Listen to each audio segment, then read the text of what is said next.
Welcome back, everyone. Welcome back to technically our third broadcast of the day. Welcome. Earlier today, we were of course casting ESL Open Cup Asia, that led into ESL Open Cup EU, and now we are here with ESL Open Cup Americas, the final regional weekly here, or the final weekly of the week of ESL. Oh boy. Here we go. We're diving right into it because spawning in the bottom right hand corner of Oceanborn, we have the South Korean Protoss player, the red Protoss representing Dragon KZ Gaming, DKZ. It is Hero. And spawning in the top left hand corner, we have his opponent. We have the American Protoss player representing Root Gaming. It is Heaven. I think we've raided Heaven in the past, I believe currently streaming their POV, but regardless, we have settled on our first series of the night. Again, did have a lovely nap in between both EU and Americas. I think I was able to sleep for around 3.5 hours. Yeah, let's go. Around 3.5 hours, and I'm feeling very much so refreshed. I'm ready to go. I mean, compared to how I was feeling after ESL Open Cup Europe, we are back in full swing of things. And exclamation mark B in the chat if you guys want to have a look at the bracket yourselves. Again, very stacked bracket. A lot is going to be going on. A lot is happening. A lot of StarCraft. A lot of StarCraft. Let's go. I said this during the ESL European Cup. After this cast, I'm so looking forward to getting some proper sleep. It's going to be beautiful. But until then, there's no time for sleep. We have some amazing players. And again, I haven't had the luxury of casting Heaven before in the past, so I'm ready to be introduced. I'm ready to bear witness to how they do approach this matchup in this series. So far here, just dipping into the main base, getting a scout of what's going on. Heaven does commit to I was going to say fake proxy pylon, but no, the pylon seems to be real here. Pylon going to be finishing up, but as it's on Heaven's side of the map, I can't imagine we're going to be committing too hard to anything. Maybe a proxy Stargate at most. As again, Hero is fully aware that the pylon is missing, and yep, it is going to be a proxy Stargate. So this is designed to just get ahead economically. This is not an all-in by any means. It is a proxy, yes, but just a way to get some economic damage done as the probe comes in for a scout, and Hero sees this immediately. He's fully aware of what's going on, and he should be poised to try to hunt this down, to depower this Stargate, and of course, to get in position and make sure he does minimize his losses. Catching up in the chat. This probe does go down. It does go down. Okay. Quack, Pappy, grab. Quack.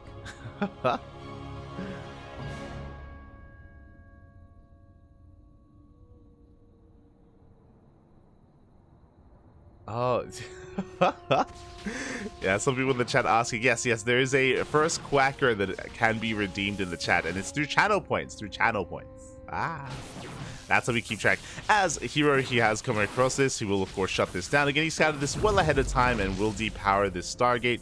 Ooh, not a single Oracle was made. So this was a big investment. A big investment here for Heaven, which did not pay off whatsoever.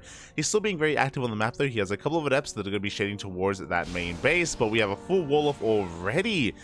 Hero does catch wind of this, does get eyes on this, and the adepts will not get into the main base as Hero is going for his own one base all-in. It's going to be 3 gateways. It's going to be a warp prism moving across the map. Hero is going to be committed here. He has a couple of stalkers stuck in the main base, but they're soon going to be ferried out with that robo, with that prism. And Heaven back at home, how can he respond? Now, he's also going for his own defensive robo. We have a shield battery as well, so it looks like Heaven has realized it is being all-in, but can he defend? That is the question here. He's going to be down in gateways. His robo is delayed because of the investment into the Stargate, so this is not the best start here for Heaven, and we'll see if Hero can pop off. As his army has been scattered in the center of the map, has been seen by these adepts, and again, we are going to be committing. Hero going to be pushing. How much do we have to work with? We have 9 Stalkers for Hero up against the 5 Stalkers and 1 Immortal. I mean, this is a pretty solid defensive setup here. Like with the Immortal, with the shield battery, with the overcharge as well. Heaven, he can hold on, but where is the Sentry? That is what we're lacking. Oh, 1 Stalker already goes down. Hero having a hard time pushing in, but yeah, we can just chip away at the production. And good juggling so far, keeping these units alive. Oh my god. Hero not losing any of his Stalkers, does take down a gateway. does shut down one of those gateways, going for another big warp in behind this. Heaven looking to break through with the massive amount of immortals, but the target firing, we do trade 1 for 1. Oh! The Prism is going to be going down to Heaven. He can shut down this entire army as well. Again, that immortal does so much in the back line, but as I say that, we have an Eps in the main base. Probes are going down. Heaven was able to fight the main army, but not like this, as so many probes are falling. 7, 8, soon to be 9 dead workers, and at the same time, Hero pushing up the ramp, depowering these gateways, pulling Heaven apart. As that's going to be 12 dead workers. Gateways are depowered. We do have a second immortal, thankfully. Meanwhile, behind this, Hero getting to his own immortal production, soon a War Prism as well, I imagine. But Hero does have to respect these immortals. He does have to back off. Army-wise, Heaven does have the advantage. This is true. But outside of that, his economy is crippled. His gateways are depowered as well, so he actually can't warp anything in to reinforce. He has a second gateway on the way. There we go. Pylon now in production. And Heaven is being forced all in, essentially. Is being forced all in at this point. Hero happily mining on 24 workers. Built up towards 2 immortals. I'm loving the sentry as well. Sentries do allow him to force field the ramp and to cut off the army of Heaven. Hero going to try to expand, but Heaven does get eyes on this. It does force a cancel. Does force that cancel as Hero's going to be pushing out. Is aware of the location of the army. He knows that, of course, Hero can defend here at the ramp. Hallucination looking for the force does come across the Prism. Oh, it's waiting on top of the ramp. No! Stalker goes down. Hero lying in wait. Prism turns back around as well, racing back home. As Hero is threatening a counterattack. Heaven trying to expand, trying to take his natural base. But gets caught out. Another Stalker goes down. And here comes the army of Hero. Does end up triggering those shields. So far, good control out of Hero. And again, Hero, he now has the supply lead, the economic lead. Diving on this, force fields are thrown down. The Immortals have arrived. And there's just no way for Evan to hold on to his natural. Does force a cancel. We're shading into the main. We don't even care. We shade into the main base. We focus down the shield battery. Boys are being pulled into an Eps. Not like this. Force fields once again thrown down. GG gets called, and Hero will take game number 1. Whew. GG. Again, Hero just really solid scouting at the start of the game. Was able to shut Heaven down when it came to his proxy, and Heaven was on the back foot from that moment. Heaven was, of course, trying to come back, trying to bounce back with his own immortal production. But something that he was sorely lacking there was something like a sentry, like force fields. They would have been ideal. Would have been ideal.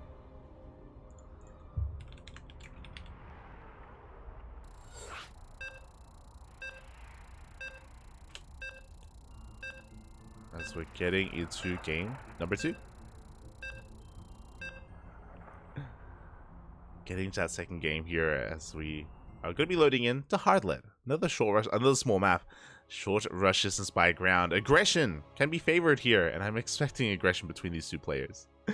Our first series is a PvP, and it might be a bit of a short one. Even if it goes to the ace match, I'm expecting short games, but I'm hoping for them. And here we go, spawning in the top left-hand corner of Hardlet. We have the South Korean Protoss player, the red Protoss representing Dragon Kai Gaming. It is Hero.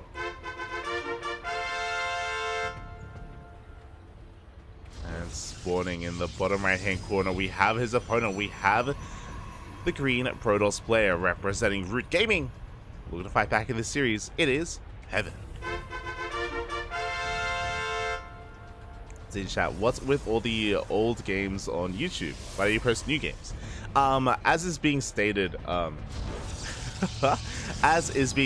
here, we do cast on a regular basis here on Twitch. We cast 1 to 3 events a day, sometimes 4 events a day. Like today, for example, we casted 3 ESL Open Cups. And on YouTube, we do limit our uploads to 1 tournament a day, just because we don't want to spam. We don't want to spam the YouTube like subscription box or anything like that. So because of that, our YouTube uploads are behind. YouTube uploads are behind by 3 months. 3 months. But eventually Eventually we'll come back. We'll catch up. Cope you.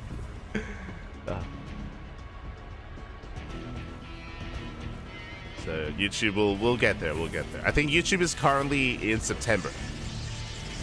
Currently in September of what we've been casting. Of course, we're here beginning of January.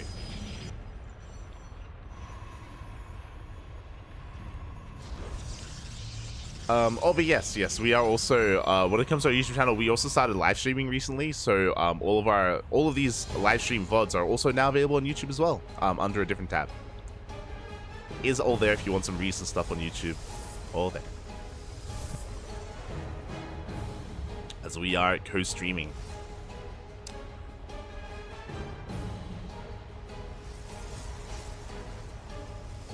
All that video editing would take ages. How much content? I mean, again, it's just like unironically, we have like 1,000 videos to publish, and I mean, we're not gonna upload 1,000 videos at once, you know. that's not happening, man. That's not happening. As here we go, we do have this time Heaven going for another proxy, 2 games in a row. Game 1 went for a proxy Stargate, game 2 going for a proxy Twilight Council, and Heaven is looking to go for, this looks to be, I imagine, proxy Dark Shrine.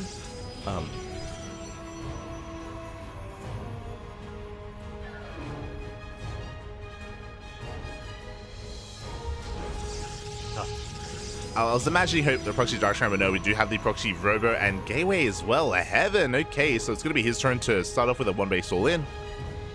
Maybe on Hero to react.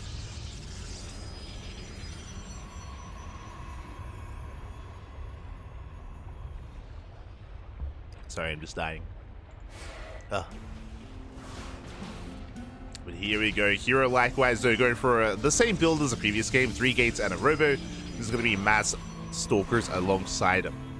Mass Stalkers alongside that Prism to reinforce the juggle into Immortal production.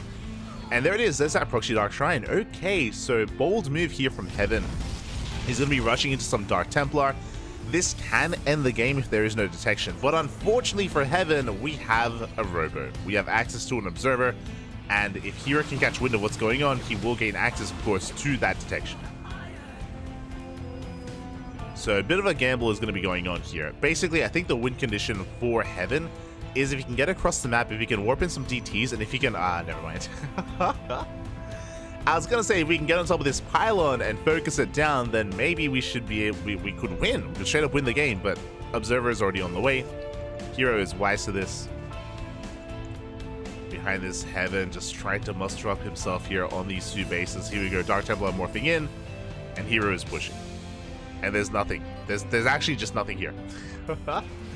There's nothing at home to defend. We're waddling into the main base. Pylon goes down. The second pylon as well. At the same time, Dark Templar into the main base where we do have detection momentarily. Where is the Observer? Uh-oh. Observer is halfway across the map. The DT is going straight for the pylon. Observer can, of course, be recalled back home, but no, we're going to be committing. We dive on top of the Immortal, and we can focus it down. Now, Heaven may believe that he has, again, he did depower the Robo. He may believe that there is no detection on the map, but that is not true. The Observer is turning back around. Sorry, the Observer is with the main army. But this DT is still getting damage done, though. There we go. We are pulling back to the safety of that Observer. Likewise, probes are being pulled back to it as well. Good target firing. And Heaven is going to be losing everything here across the map. GG gets called upon realizing there is detection, and Hero will take game number 2 and the series 2-0. GG. GG.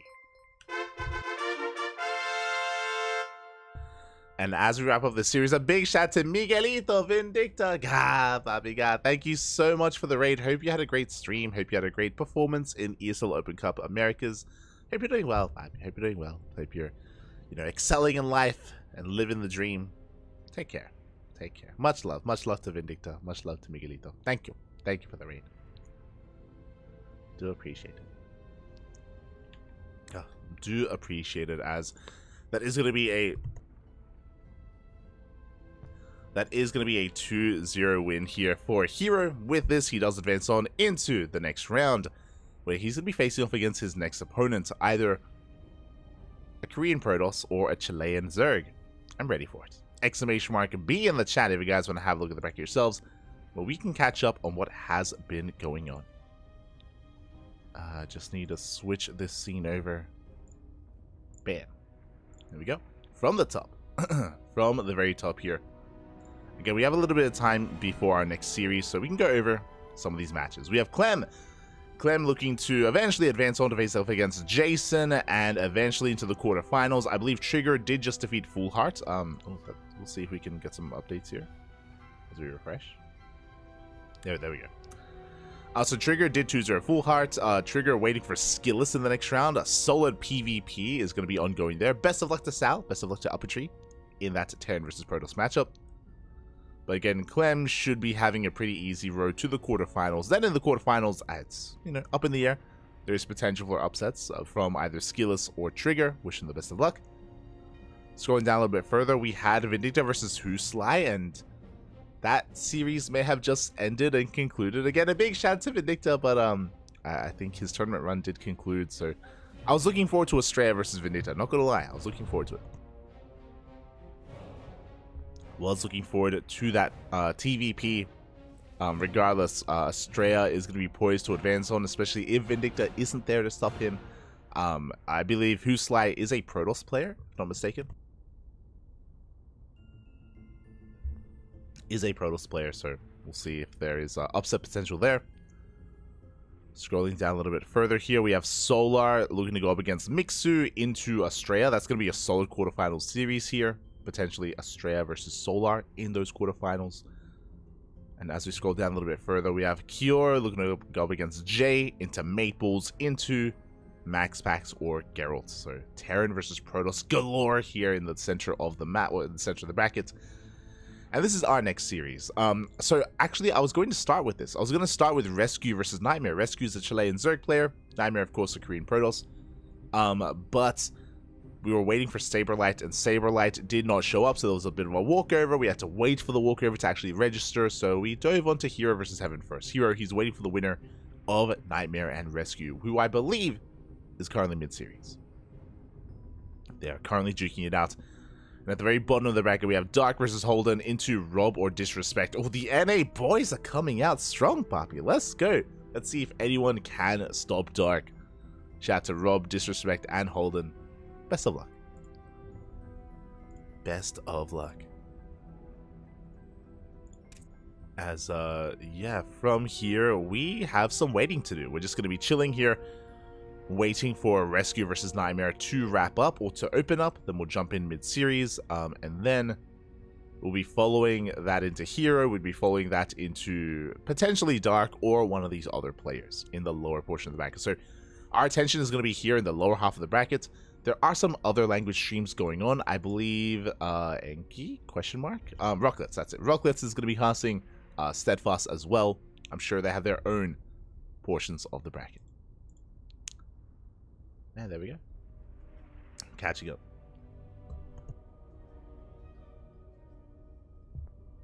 I'm going to be catching up.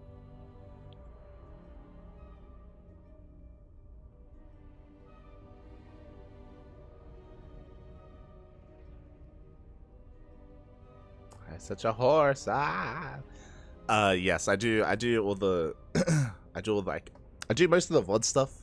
When it comes to what Kuro does, Kuro is usually working on graphics and templates and scheduling and all that stuff behind the scenes as well.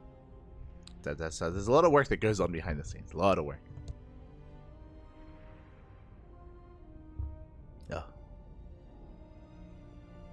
Tu español está bueno, papi. Más o menos.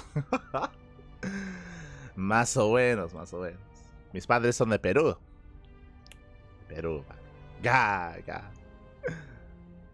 Catching up. Welcome, McViewers. Welcome. Yo, Jadolf in the chat. Let's go.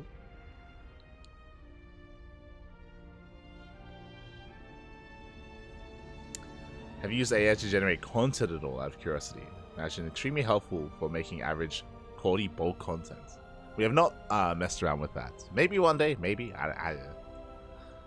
Maybe one day. Oh. But yeah, overall, overall, the tournament is progressing, is ongoing. Again, we're going to be focusing on the potential Hero versus Dark matchup in the quarterfinals, or of course, you know, any other upset that could occur. We just got an update, and Dark did take down Holden 2-0, so Dark waiting for the winner of Rob versus Disrespect.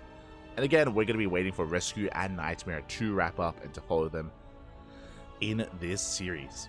And yeah, I hope everyone has been having a great time. Hope everyone has been having a lovely Christmas and end of New Year as well. It's been pretty intense here these past couple of days on the CranKy Ducklings, and I look forward to tomorrow. I think tomorrow we have a little bit of time to ourselves.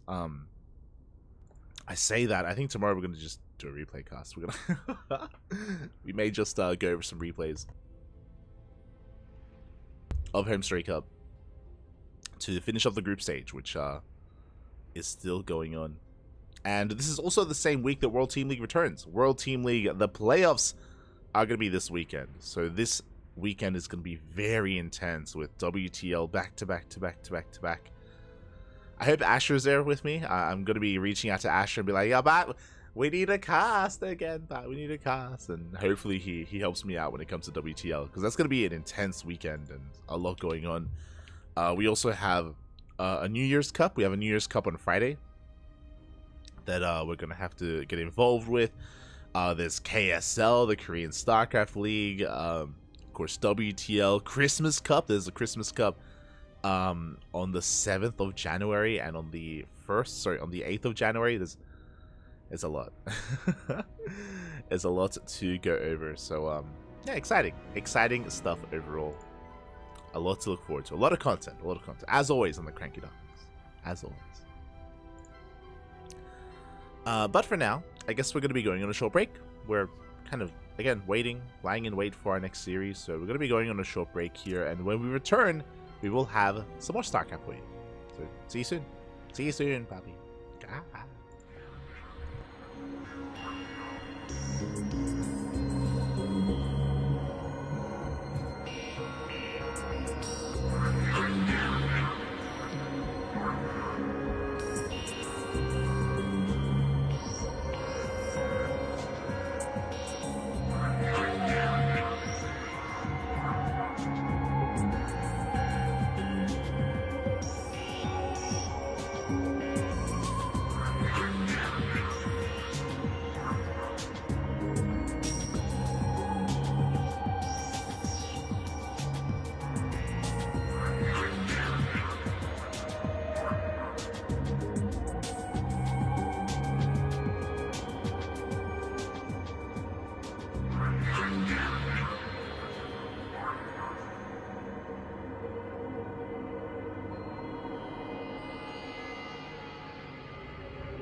And welcome back, everyone, welcome back. I apologize for the extended break, but we were just waiting to see the results of Nightmare versus Rescue, and they did come in. If you're in the chat, Nightmare did 2-0 Rescue in the end, and is now going up against another Korean Protoss.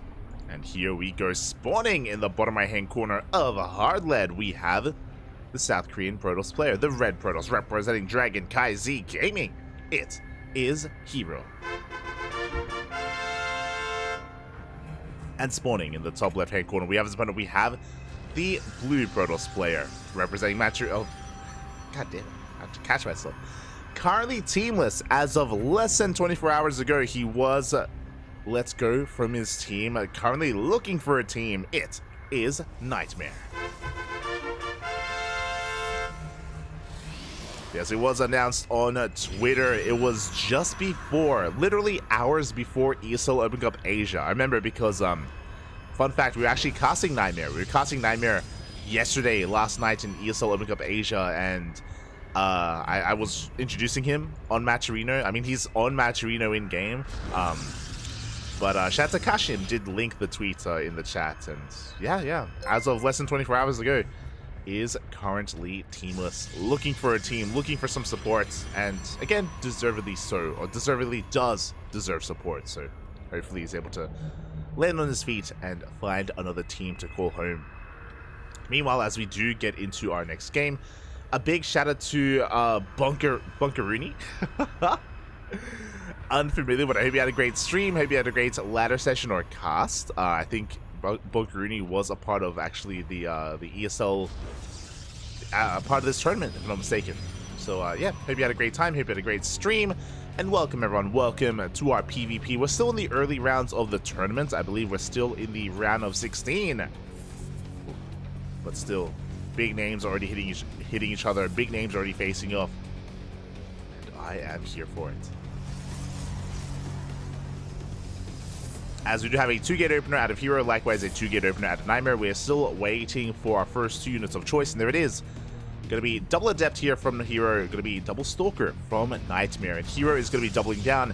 It isn't just Adept Aggression, it's also going to be Oracle Aggression as well, as he has gone for a Proxy Stargate in the center of the map, and Nightmare is aware that there is a Proxy. Now with his Probe Scout earlier, he did confirm that the second pylon was missing. Second pylon should have been here, and it isn't. So he is looking for that pylon. We know where it is, in the center of the map. A very peculiar proxy location, but it is so peculiar that Nightmare is not going to scout it. Again, the standard proxy locations are on the edges of the map, which is why Nightmare is, again, scouring the map as we speak, looking for that pylon. Does come across some of these adepts. And in a head-to-head fight, Nightmare, he can deal with these initial 2 adepts, but we have a 3rd and 4th adept on the way behind this. Adept's going to be shading in, avoiding those stalkers. Pylon was thrown down. And again, Hero desperately looking for a way in. Likewise, Oracle is on the way. Additional adepts moving out. Hyper-aggression here out of Hero. And we'll see if Nightmare can keep up. So far, he is shooing away these adepts, but as his stalkers are being lured out, we have additional adepts coming in from the left. We have them coming in. Nightmare from behind, though, does end up getting on top of these adepts as well. And Hero almost gets caught out as he shades towards that main base, but he is trapped, forced to recall. 1 adept goes down, but the Oracle gets into the main base. We were not expecting this. No shield battery prepared for this either, and we get, what, 6 probe kills already? Very nice damage. Very nice damage here from Hero. Getting 6 worker kills. The Oracle survives, can always come back for a stasis trap or even more damage. And Hero behind this is setting up for what looks to be a 1-base all-in. Yep. 1-base all-in at a Hero. We have a safety shield battery in the mineral line. We have a 3rd gateway and a robo as well. We should be working towards a prism, stalker production, and zooming across the map. Nightmare is expanding, Hero doing anything but. And there's that war prism that we spoke about. Hero is just doubling down on the all-in. And unfortunately, Nightmare is in the dark. For now. Ooh, as adepts they shade into the main base, they get another couple of probes. The Oracle does threaten a dive as well. But we should soon get a scout off. This is the purpose of the sentries. With these sentries doing hallucination, we can send a hallucination across the map to get a read on what exactly is happening. But here we go, the all-in is already coming.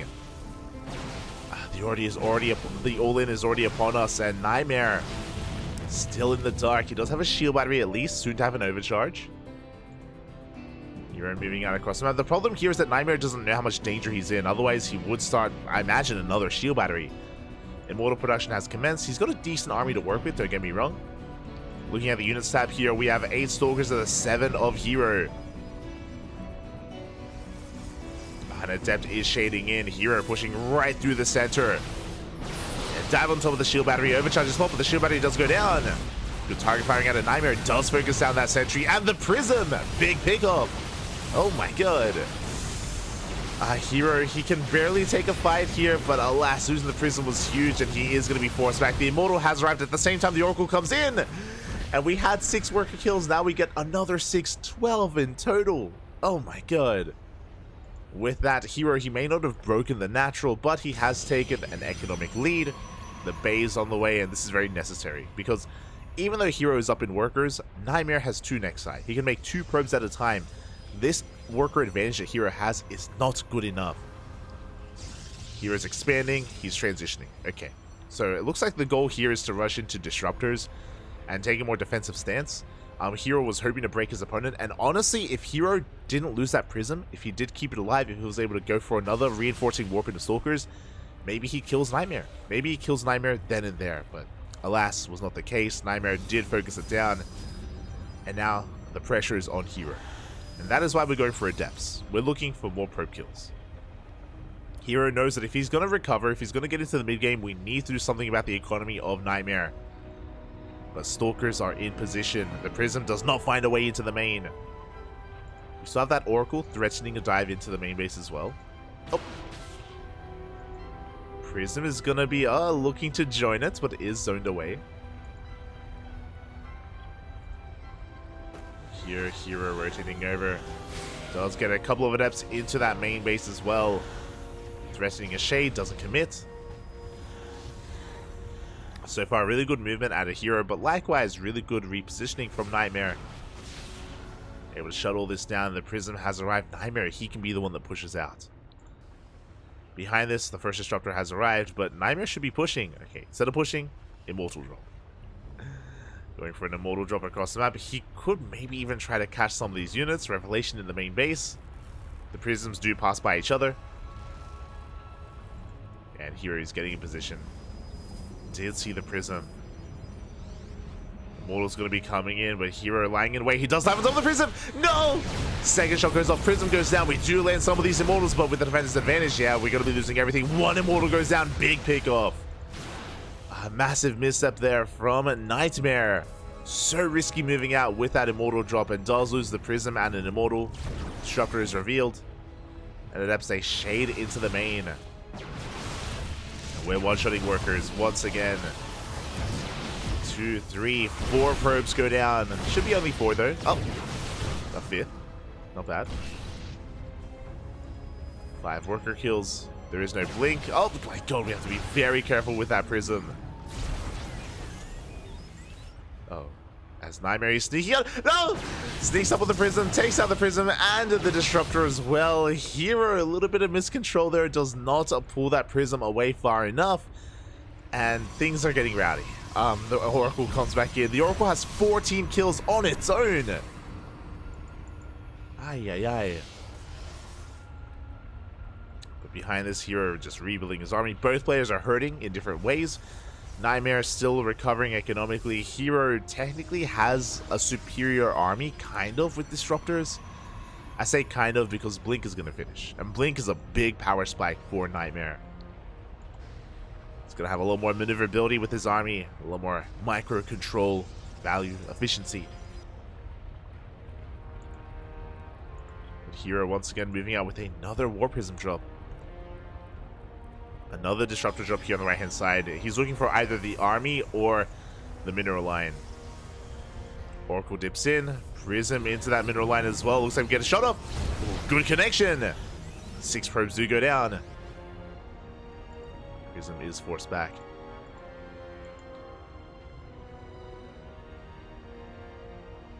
Prism is going to be forced back. Nightmare pushing right through the center here again. I'm afraid to look at how many probes we've lost this game. It's been 29 probes from Nightmare against the one dead worker of Hero. That was a scouting worker as well.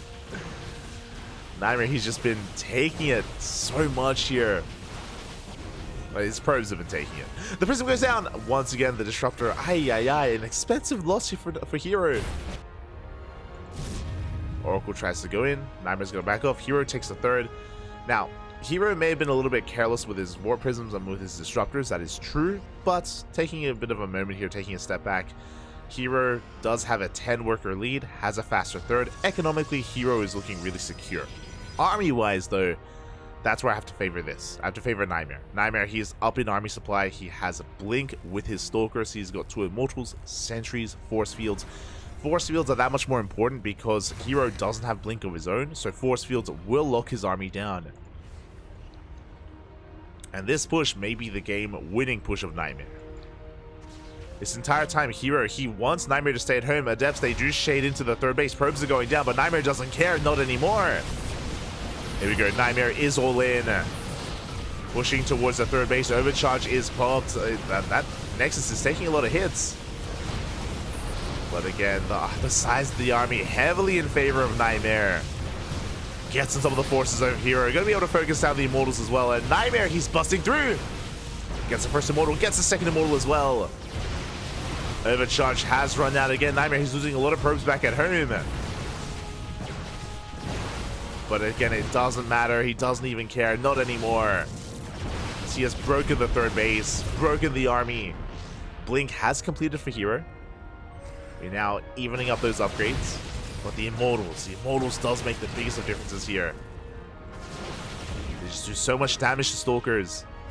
Hero trying to reestablish another base. Hero still up in workers, has a Disruptor.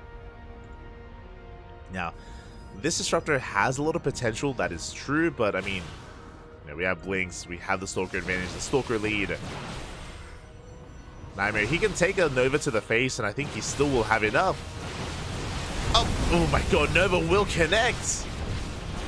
1 second too late when it comes to targeting it down. But again, as we mentioned, he can take a Nova, even 2 Novas to the face, and we have more than enough. Once again, it's going to go off. Oh, it does not finish, though. Good target firing. GG gets called, and Nightmare will take game number 1. Whew. GG. Again, Hero was doing a great job when it came to crippling the economy of Nightmare. But at the same time, it was at a cost. And throughout all of that, Nightmare, he was building up his army, building up his forces, the Stalker count, the Immortal counts, the Blink timing. It was all leading up to that eventual breakout of Nightmare. And Hero could not deal with the main army. He could deal with the economy, but again, not with the main army. It's very possible as well in that last game, if Hero had preserved his Disruptors. Remember, he had 2 Disruptors that died. If they were kept alive throughout the course of that game, and if they were used defensively, then maybe Hero holds. Maybe Hero is able to hold on and survive and have a more back and forth. Maybe even just straight up break the army of Nightmare. But we saw Hero slip up a couple too many times, losing 2 Disruptors. Big losses, expensive losses, and with that, we're getting into our next game. Into game number 2, and spawning in the top left-hand corner of Oceanborn, we have the South Korean Protoss player, the Red Protoss, representing CranKy Z Gaming down in this series, looking to fight back, looking to force the ace match. Can he pull it off, though? It is Hero. And spawning in the bottom right-hand corner, we have his opponent. We have the South Korean Protoss, the blue Protoss player, representing himself. He is currently teamless, looking for a place to call home. Leading the series 1-0, 1 game away from becoming, from advancing on in this tournament. It is Nightmare. I was in last night's mode of ESL Asia. But again, Nightmare, he has some of the best PvT and PvP in Korea. This is very true. We have seen Nightmare defeat Hero in the past, defeat Classic in the past, not something that Nightmare hasn't done before. But it's about consistency. It's about being able to do so on a regular basis, not just a one-off here and there. And yeah, so far a really strong start here from Nightmare. Is able to take that first game. Again, a very chaotic game. Very, very chaotic. But a lot of it did come down to the initial failed all-in at a Hero. Remember, Hero was the one that went for a one-base all-in and was not able to break his opponent. If you remember, Hero lost his initial Warp Prism, so he couldn't reinforce, and he could not break Nightmare. That was the moment. That was the moment when Nightmare was able to find his footing and actually gain an advantage. Gain an advantage in that game. And now we're settling into Oceanborn. So far, 2 gate openers all around, and we'll lie in wait and see how hard we commit, how aggressive we choose to be.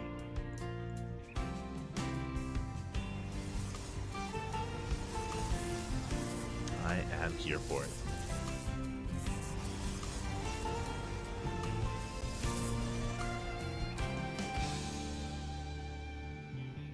As here we go, we have our first couple of units on the way. It's going to be Stalker Adept from Hero, and it's going to be double Stalker out of Nightmare. So Nightmare going for the same opener. Hero, by going for Stalker Adept, he has significantly less, I mean, it's very middle of the road. The Adept is going to be scouting, not really getting any damage, really, just going to be scouting and keeping Nightmare busy back at home, ideally keeping him, again, from moving out. From here, going straight into that Stalker production. Nightmare going double Stalker into double Sentry. Very safe defensive way to play. With this, we have our Sentries to Hallucination Scout across the map to get a read on what exactly is going on.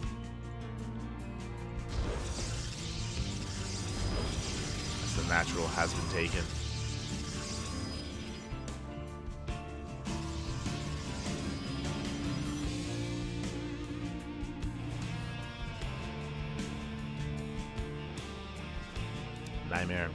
Hero just going to be expanding behind this. Both players taking their natural bases.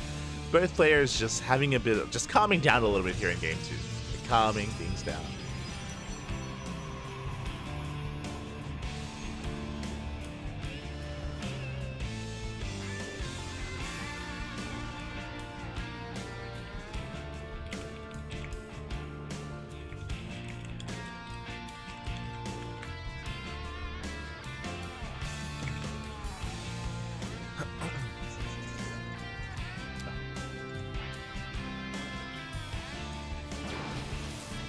Settling on into this, and we do have the hallucination scout coming on in. Is gonna get eyes on the tech of choice here. Hero going for a robo opener, very interesting. Now with this robo, we can of course go for a prism to reinforce, but this should be for early game immortal production. No, there it is. We have the war prism on the way. Hero does want to be a little bit more aggressive, a little bit more assertive, a little bit surprised. As Hero is going for his own scout across the map, getting into the main base, soon to get eyes on the Twilight Council and the Blink that is in production. So Hero is now aware of the Blink Stalkers, and Nightmare is now aware of the earlier Immortal production, as well as the Prism harassment potential. There it is, Immortal is on the way. That's it being hunted down. And we have kind of our routes that we're going to be taking. So Nightmare is going to be going for a more Blink Stalker heavy composition, going straight for a third Nexus. You love to see it, taking advantage of his economy. Meanwhile, Hero getting into earlier Immortal production to make up for his lack of mobility and lack of Blink Stalkers. Now with this Prism, this is the advantage of the War Prism, is you can warp into depths and you can bypass the wall and get straight into the main base. Hero, he's looking for some economic damage. Looking to cripple the economy here of Nightmare. And Nightmare's out of position. Oh, Nightmare's not where he needs to be. First couple of probes going to be going down. Prism takes some hits, but Blink is not done yet. Meanwhile, at the same time, the Adepts they shade into the natural. Up. And a late reaction. Late reaction out of Nightmare. Probes are getting picked off. 3 workers go down. As we shade back. Oh my god. We shade back into the main. Back and forth between the bases. 5 probes go down and almost a 6. Oh, actually 6 workers in total. And that wasn't too bad. 6 workers for 2 Adepts. On top of that, we have kept Nightmare back at home. We've been constantly getting scouting here of the main base and the natural. So far, so good out of Hero. Adepts, though, they're going to be threading a shade towards the natural base. It looks like we will get some counter damage done. So far, only 2 workers. But we do force out some force fields. 2 pros for 2 Adepts. Not ideal here for Nightmare. Hero getting into his own gateway explosion and going for not Blink, but Glaives. Glaive Adepts on the way for Hero, so this can go one of 2 ways. One, of course, Glaive Adepts do amazingly when it comes to harassing and crippling the economy, but also they play a very interesting role in the main army. If you amass an amount of adepts, they do a great job at tanking stalker shots. They do a great job at basically buffering for these immortals. As we shade dive on top of the army, and then ideally these 3 immortals, and maybe even 4 immortals of hero, they dish out the damage, while the adepts take the damage. But the downside here of what Hero is going for is that it is pretty committed. Glaive adepts, they don't scale too well as the game goes on. So they have like a certain window where they're effective, and then that window does slowly close over time, and it's not anywhere near as impactful as it otherwise would have been earlier on in the game. So Hero is on a bit of a timer here. He wants to hit a timing, wants to move out and hit Nightmare here and now. Prism warping in those adepts. We do have the 4th immortal coming out just in time as well. Hero is pushing, and we'll see if Nightmare can hold. Ooh, adepts say do shade in. Ooh, boys are being pulled and probes are going down. But here we go, supply-wise, Hero does have the supply lead, pushing towards that 3rd base, big force fields. And where's the juggling? There is no defensive warp prism. The immortal is going to go down. Big peek off there from Hero. But across the map, he has lost his economy. 8 probes did fall. We have the shield battery, we have the overcharge, we have the high ground as well. Adepts, they will threaten to shade towards the natural. Nightmare does peel off a couple of units.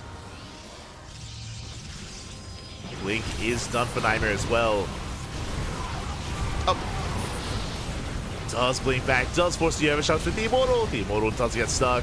And we have 4 immortals here for Hero. Oh my god, so much DPS as he is just busting on through. The overcharge is trying to help, but again, against 4 immortals, there's only so much the overcharge can do. We're just waiting for the prism, waiting for reinforcements. Yeah, we have a wall of cannons and shield batteries on the way, but I'm not sure it's going to be enough.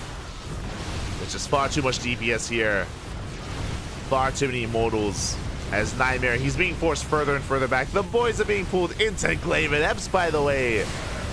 And there's that shade onto the main army, or even past it. Because we can go wherever we want at this point. And there we go. We get us around. We lock down the army. We lock down the immortals, and we focus them down. And Hero is fighting back in this game, in this series. They have taken a loss in Game 1, but here in Game 2, we are fighting back hard. There it is, every single Stalker goes down. The Robo, the Immortal, the Natural Base, all in control of Hero. GG gets called, and Hero ties up the series 1-1. GG. Yeah, a very, very powerful timing there from Hero. Unfortunately, Nightmare just was not ready for it. Again, the lack of Warp Prism really did hurt him when it came to preserving his own Immortals, and did look like he was not fully aware of how exactly or how committed Hero was with that push. Nightmare was doing a great job when it came to, again, crippling the economy across the map. Similar story to Game 1, I guess, just reverse roles, where the economy was being crippled, but the army was not being dealt with. And now it all ends here. It all ends in the ace match. Uno más. One more game is ahead of us. All ends here. Meanwhile, it looks like the tournament is getting well underway and a lot of updates are coming in. We'll get through them soon. We'll get there. Once we wrap up the series, we can take a moment to have a look at the brackets and catch up on everything that has been going on.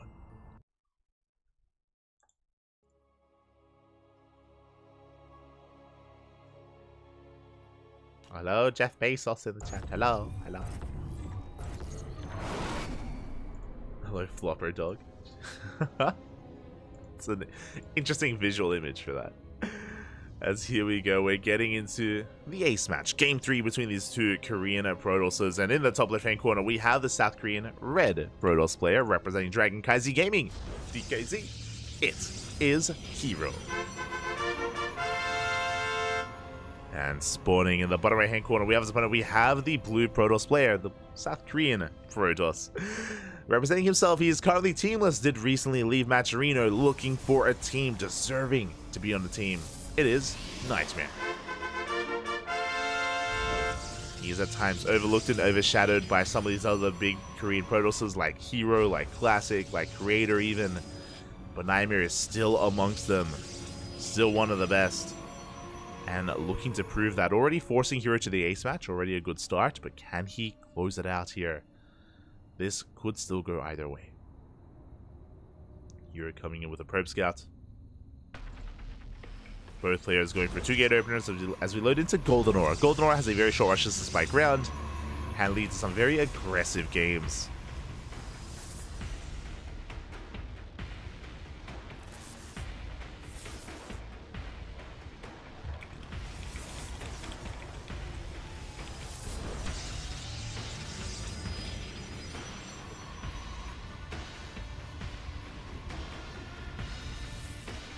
Probe just dipping in, just getting a read on what's going on. Basically, we're looking for the second pylon. Speaking of, second pylon is thrown down in the center of the map, and Nightmare, it's going to be his turn to go all in. Let's go. Second pylon is missing. Is it fake or is it real? And I love the positioning here. A very bold position for the proxy pylon in the center of the map. Ooh, but Nightmare is not committing. Cybercore is finishing, and we are not going for a proxy. It is a fake proxy pylon. I got excited. I got too excited, Papi. As Hero, he's going for his initial tech of choice. Second pylon in the main base, and he's going for a Twilight Council opener. This is scouted. This is spotted by Nightmare. He's aware of the much faster blink that Hero will have. So again, a Blink Stalker opener here out of Hero into an expansion. Nightmare soon to expand as well, I imagine.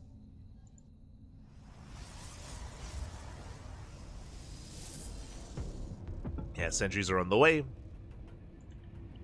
And we'll see how Nightmare does proceed. There we go. He's heading towards the low ground, is looking to take that Nexus. So things are going to be settling down here. Now, Hero, he has the option to throw down a gateway. We're waiting for this probe to die. Probe. Oh, do we get a scout? Oh! No, we do not. The probe doesn't see the fact that we have not expanded. We threw down a third gateway instead. Hero is gonna at the beginning. Oh wait, okay, never mind. Never mind. The mind games, Bobby. We canceled the gateway. It looks like maybe Hero was hoping it got scouted, but is cancelled, which means Hero should be expanding. The twists, the turns. Oh wait, oh my god, we are expanding. We're going for the ninja. We're going for the gold. Hero. He does come across the pylon in the center of the map, is gonna shut it down. And he is going for the gold base. Bold move here out of Hero in the ace match of all things. But Nightmare is scouting. He's checking the edges with the hallucination. And he does come across the Nexus, the Robo. He sees everything. Nightmare knows, and Nightmare is looking to punish. And Hero, can he protect this base? Can he protect this Nexus? We have a shield battery already on the way. We have the Robo as well. So with this Robo, we can actually reinforce Immortals immediately here at the gold. Now, this does mean that he can't protect his main. This is the downside here, is that Immortals, of course, are very immobile. So depending on where they spawn in, they won't be able to defend the other opposing base. So Nightmare, he doesn't have to push into the gold. If he wants to, he can try and push in towards the main and just give Hero a really hard time picking and choosing where to position his army. Here we go, Nightmare pushing towards that gold base, does catch a Stalker. Going straight for the probe as well, taking control of the Zonaga. Stalkers from behind, Prism has arrived, nice force fields, but Blink is done. Whew, Hero able to avoid that surround. Forcing a recall. Adepts, they do arrive in the main base. Probes are recalled here towards the bottom left. Can we hold on though? Do you have the overcharge? Boys are being pulled. Boys are being pulled here, but again, the numbers in favor of Nightmare. And Probes, they're going down across the map. They're falling left and right here to the Adept harass. Looking at the army tab, Nightmare does have the army advantage. His Immortal's still on the way. It's waddling in. But likewise, Hero also with that Immortal spawning in the front lines at the gold base. Force fields are thrown down. Nightmare pushing in, does get on top of the Immortal. He gets on top. We do try to focus on the Prism. The Prism falls, but so does the Immortal. And Nightmare, he is up an Immortal. He can shut down this army. He can shut down this base. And this may just be it. Hero doesn't have much left behind this. Barely has an economy back at home. He took a gamble going for the gold. It got scouted immediately. And GG gets called. Nightmare will take the series 2-1, eliminating Hero. GG, well played. I'm saying, Nightmare, he's beaten Hero before, and he will do it again. Congratulations, Hero is the best Protoss player in Korea, but specifically in PvP. Upsets can happen. They will happen. Nightmare arguably has stronger PvP than Hero, and Nightmare will take it in the end. Congratulations. Congratulations here to Nightmare as he does advance on, does eliminate Hero.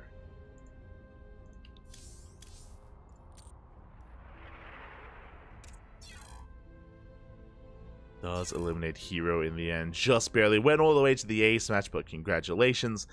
And with that, that does shake the bracket up quite a bit. I'm sure a lot of people are going to be thankful for Nightmare. Like, oh my, thank God. someone brought him down. Oh. Again, we casted Hero versus Max Packs a couple of days ago, and Hero did 2-0 Max Packs, for example. Like, there's some big names here that I'm sure would be terrified of facing off against Hero, but Hero no longer here.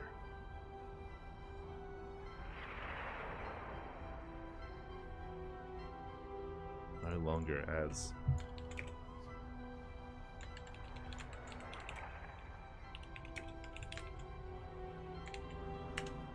with that, we are getting ready here for our next series, and we can go over some of these other results. Exclamation mark B in the chat if you guys want to have a look at the bracket yourselves. As we can go from the top. Meanwhile, I guess from the bottom actually, just to quickly catch up on what we're up to. Nightmare advances on to the quarterfinals, where he's going to be facing off against either Rob or Dark. I believe currently Rob and Dark are mid-series. So we are waiting for them to wrap up before we dive into our next best of 3. So that's kind of what we are casting next. Just if you're curious. If you're like, yeah, what's next on the Ducklings? Well, now you know. is gonna be here centered towards the lower portion of the bracket. As we do scroll up, we have a PvP going on between Geralt and Max Pax. Winner of that goes up against either Cure or Maples. Cure gonna be favored there, but we'll see if some of these Protoss players can slip him up and can bring him down. I meant to say Cure favored against Maples, but best of luck to Maples. He can be a terrifying opponent, terrifying player. Scrolling up a little bit further, we have Solar versus Mixu in a ZVZ. Winner goes up against either Estrella or Who's Sly. So potential Zerg versus Protoss there. Who's Sly, I believe, is a Protoss player, if I'm not mistaken. So PvP and a ZVZ leading into the quarterfinals. And in the upper half of the bracket, we have Trigger, who 2-0'd Skillus. Very big result there from Trigger. Very nicely done. As Trigger does advance, so waiting for the winner of Clem and Jason.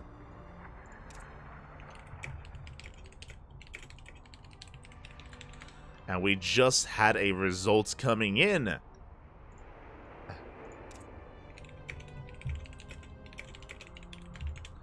Just had a result coming in here. Looks like Nightmare has his next opponent. It is going to be Dark. Dark did just 2-0 Rob, and Dark is looking to avenge his teammate. His fallen teammate and Hero. We'll see if he can pull it off. As we should be heading over to the Korean server.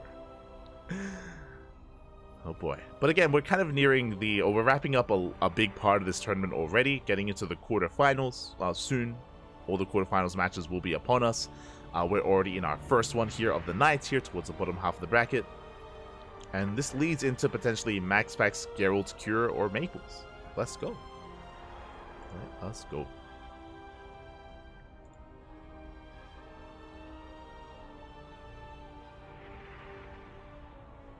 But, oh yeah, we do have to switch over here. Vetoes are underway, and in a couple of moments we will have our PVZ ready for us. We get there.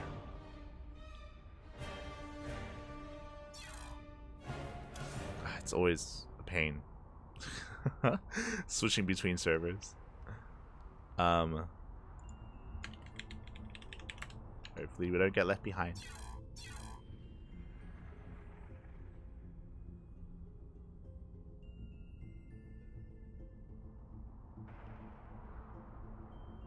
Beautiful.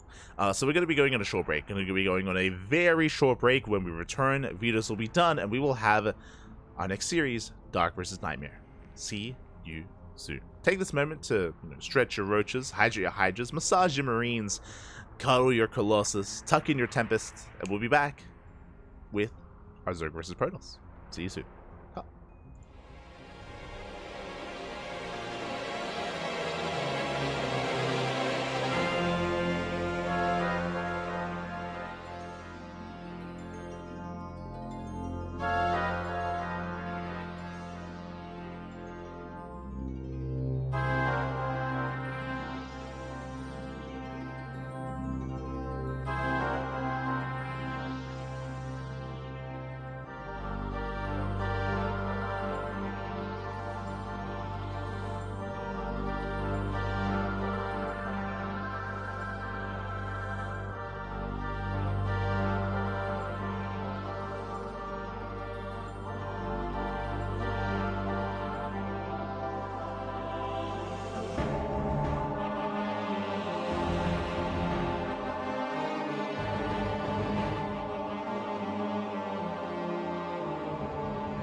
Welcome back, everyone. Welcome back. Oh, vetoes are done. I apologize for that extended break, but hope you enjoyed the brutal OST as we have returned here with our Zerg vs. Protoss with our first quarterfinals match of ESL Open Cup Americas number 208, the very first ESL Americas of the year of 2024 and our third broadcast of the day. We've been covering every single region so far, Asia into Europe into Americas.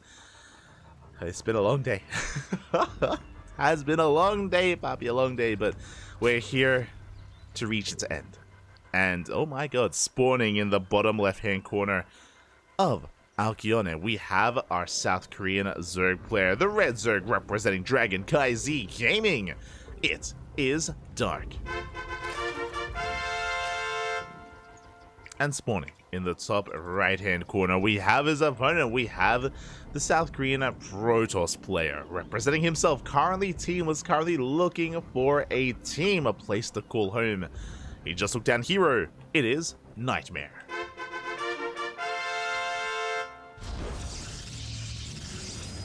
We go. And I'll go, let's go. And this is why I gasped a little bit here at the start of the game. Dark is very fond of this. So again, if you ever watch Dark on Alkyone, around 50% of the time, he's willing to whip this out. This is going to be an all-in. He goes for a proxy hatch at the goal base. Doesn't do this every game, but does love mixing it in. With this, he will gain a bit of a launch pad, spreading creep across the map very quickly. On top of that, of course, the boost of this goal base is going to give him a very much so an abundance of minerals in the early game, and this will lead to an all-in. This is not designed to go into a longer game. Nightmare scouts this. He does scout this well ahead of time, and he's going for a cannon rush. Forge is on the way. Nightmare looking to try and punish this base. Dark does have eyes on the pylon. He's aware, and I believe Dark is going to be cancelling and expanding elsewhere. It's a really good counter from Nightmare. There's that expansion here at the natural base. And Dark, I don't believe he's going to be finishing this. He's going to be waiting for the cannons to be thrown down. And then he should be going for that cancel. I imagine. No, we let it finish. A bold move here. Okay, so Roach Warren is on the way. As I mentioned before, this is an all-in from Dark, and it looks like he wants Nightmare to invest here in these cannons. He wants Nightmare to invest in this kind of location, in this stack defense, whereas Dark is just going to be going for roaches across the map instead. Is this worth it? It might be. It might be worth it because, again, this is a pretty big investment. This is a lot of minerals spent here defensively, or spent aggressively across the map, I should say. And defensively, what do we have? What do we have? As the Roach Warren is about to finish up, Roach is going to be on the way. Again, this hatchery will fall, it will die, it will be cleaned up. There are those roaches in production. Queen comes out. Ooh, taking a lot of hits. Taking a lot of hits to the face here. Link Speed is on the way to reinforce. Roaches as well behind this. We're setting up a secondary wall. Shield battery on the way. This wall is very disjointed though. And we'll see if Nightmare can survive this. Now again, when it comes to this cannon rush response, again, Nightmare was very quick to scout just because Dark has a reputation. He's known for taking the space. So Nightmare does punish it. Which is how the meta has been evolving, at least when it comes to Dark's games. He has certain tendencies and players have been adapting. But here it is, Roach is going to be waddling across the map. They take control of the Zelnaga. Oh, and Nightmare doesn't know. He does now see the roaches. He's aware. Going to be pulling back. Roaches are going to be breaking through. Taking a couple of hits. We're just flooding links behind this again. Dark is completely all in. And we'll see if Nightmare can hold. So far, that is an Artosis pylon. We have 2 more shield batteries on the way. Not a pylon. We'll see if we can break through though, because we already have that 1 shield battery. We have an overcharge as well. These roaches cannot break in. Not yet. So far, the weakened roaches are going to be pulled back. Shield battery running out of energy, but there's the overcharge. Yeah, Dark has to respect it. He has to back off. Oh, his roach is getting very low. He does get a surround. He does catch a couple of these units. He gets a Zealot and 2 Adepts. Nice pickoffs. Good pickoffs here out of Dark. The overcharge does run out. Vials, they're going to be connecting. We dive on top of the Stalkers. They're going to get surrounded. And it looks like both Stalkers are going to be going down. And Dark, he is breaking through. The Vials. Oof. Almost a friendly fire there. Lings are running out, but we get on top of 2 of the Stalkers. We have two Stalkers left. We have 2. We have 1. A big warp in though. We're focusing down the Ravagers, and it looks like we depower everything. The Artosis pylon. No! The Artosis pylon does come into play. Everything gets depowered. If we just had 1 more pylon, maybe we would have held. As we have broken the army, we have broken the defenses. There's nothing left here on the low ground. There is 0. Oh, there is 1 production building. There's 1 gateway warping and 1 Stalker at a time. Second gateway's on the way. But alas, we have broken Nightmare. 1 Stalker is all he has left. He almost held. GG, that was so close. But Dark will take it. We'll take a lead in this series. GG.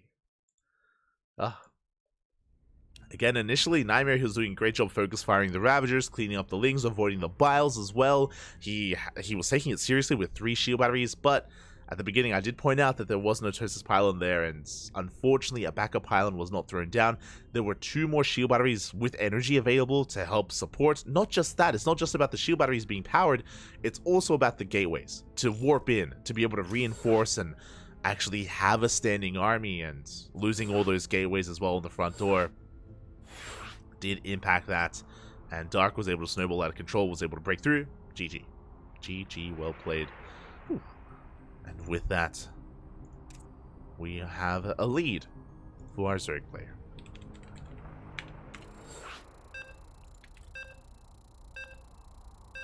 We do have a lead, and now we're getting into game number 2. I see in the chat, Light passes it off like avenging hero, but we all know Dark is just mad he didn't get to knock him out himself. It's true. Very true. Dark, you know, he's got a love-hate relationship with Hero, okay? He loves him, but he also loves to beat him. Oh. Ay. They have a nice rivalry amongst the 2 of them. Unfortunately, that rivalry was broken here by the opposing Protoss, and now he has to meet the wrath of our Zerg. And here he is in the bottom right-hand corner of Oceanborn. We have the South Korean Zurich player representing Dragon KZ Gaming, DKZ, leading the series 1-0. It is Dark. And spawning in the top left-hand corner, we have his opponent. We have the South Korean Protoss, the Blue Protoss player representing himself, currently teamless. It is Nightmare.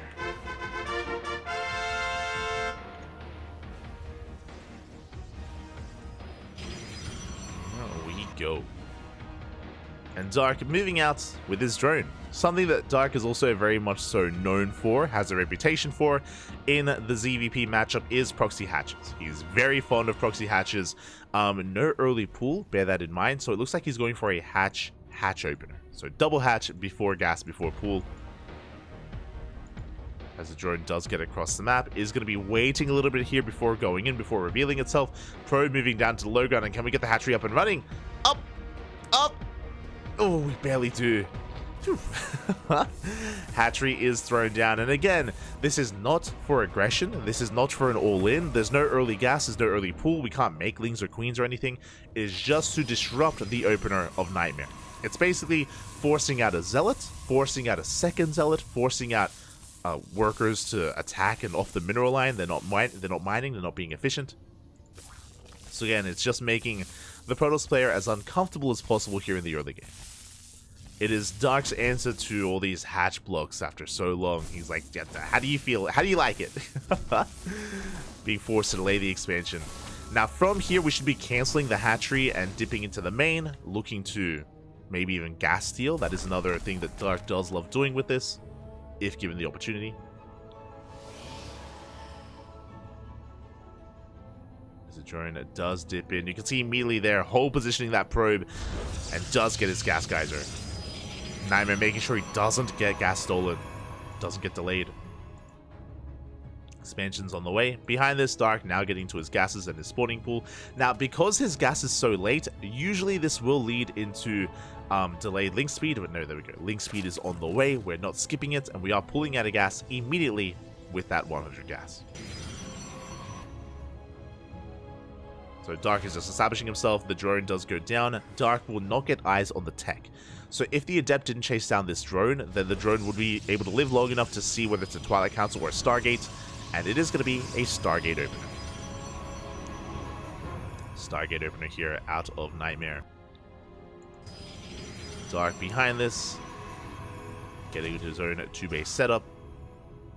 Pylon going to be delaying the expansion and forcing out a couple of lings. The Adepts have arrived as well. I'm loving this here from Nightmare because of these units. Like, this Pylon has not been dealt with. And Dark, he's going to have to expand elsewhere. He's taking the forward base. Oh boy. This is typically a base reserved for Roach-All-Ins, just because it does spread creep a lot across the map a lot faster. And it is very exposed, very difficult to get into a standard game with this hatchery. Adepts, they do continue to threaten shades. We have 2 lings dipping into the natural. Oh, we'll maybe get a probe.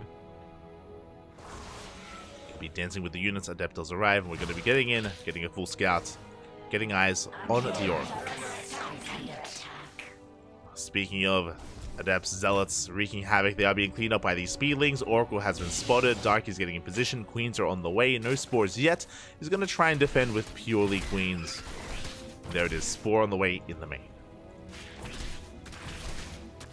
Zealot trading well. Does trade nicely here. But Dark is moving out. His goal now with these lings is to delay the third base and force the Oracle to stay back at home to allow for this Spore Crawler and the Queens to finish up. Lings have arrived.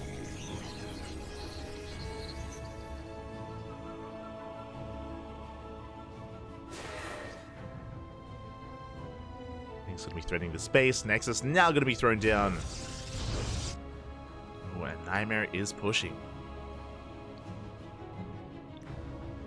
It's going to be going for that double Oracle Harass. Behind this, we have a Robo first. Very interesting. This is looking like a tech-heavy style. Yep, Robo into Forge. Delay Twilight Council. The Oracles, they dip into the main base, but the Queens are in position. So essentially what's happening here, this should be fast Immortal production, fast +1, and leading into something along the lines of Immortal Archon charge lot, for example. Essentially what's happening here is that Nightmare is delaying and skipping his Twilight Council. Without the Twilight Council, there's no blink, there's no charge, there's no glaives, not yet. We'll get there eventually, but because it's so delayed, it means that Nightmare isn't actually going to be active on the map anytime soon. You know, without blink and charge, like, he's not going to be active, he's not going to be too assertive or aggressive. Nightmare is going to be taking a more defensive position and defensive role here on 3 bases and eventually 4. 3 drones do go down. Dark does zone them away. Does get a kill on one of those oracles. That was not worth it for Nightmare, by the way. 1 oracle for 3 drones. Ay, ay, ay. There's that bay. This should be leading into double Colossus production with a second Robo. So we are skipping Immortals, going straight for, I imagine, Colossi and then Disruptors. But I think it's a double Disruptor. I just say double Colossus production with a second Robo. For now, we're just working on our tech. We are building ourselves up. Oh, blink, not charged on the way. Okay, so interesting tech choices here from Nightmare. Very interesting. I'm curious how this all is pieced together. So, a couple of things here. One, there is no second Robo. Because of that, we could actually hit a timing on 3 bases. We don't have to build up and get up to a 4th, but we'll see. Colossus production has commenced for Nightmare. Nightmare, I'm sure, wants to take a 4th base, but right now, Dark is being so active, just making sure he gets a read on what's going on. Oh, wants a sentry, won't get it. But does get eyes on the army. Behind this, Roach production is commencing, plus on melee on the way. So far, this center base has been untouched, for the most part. Creep is spreading across the map, and again, we're almost encroaching upon the bases of Nightmare with this. Yeah, we're knocking down these rocks. Again, this is the power of taking this base, is that it does kind of launch your creep right towards the 4th base of your opponent. The would-be 4th base of Nightmare.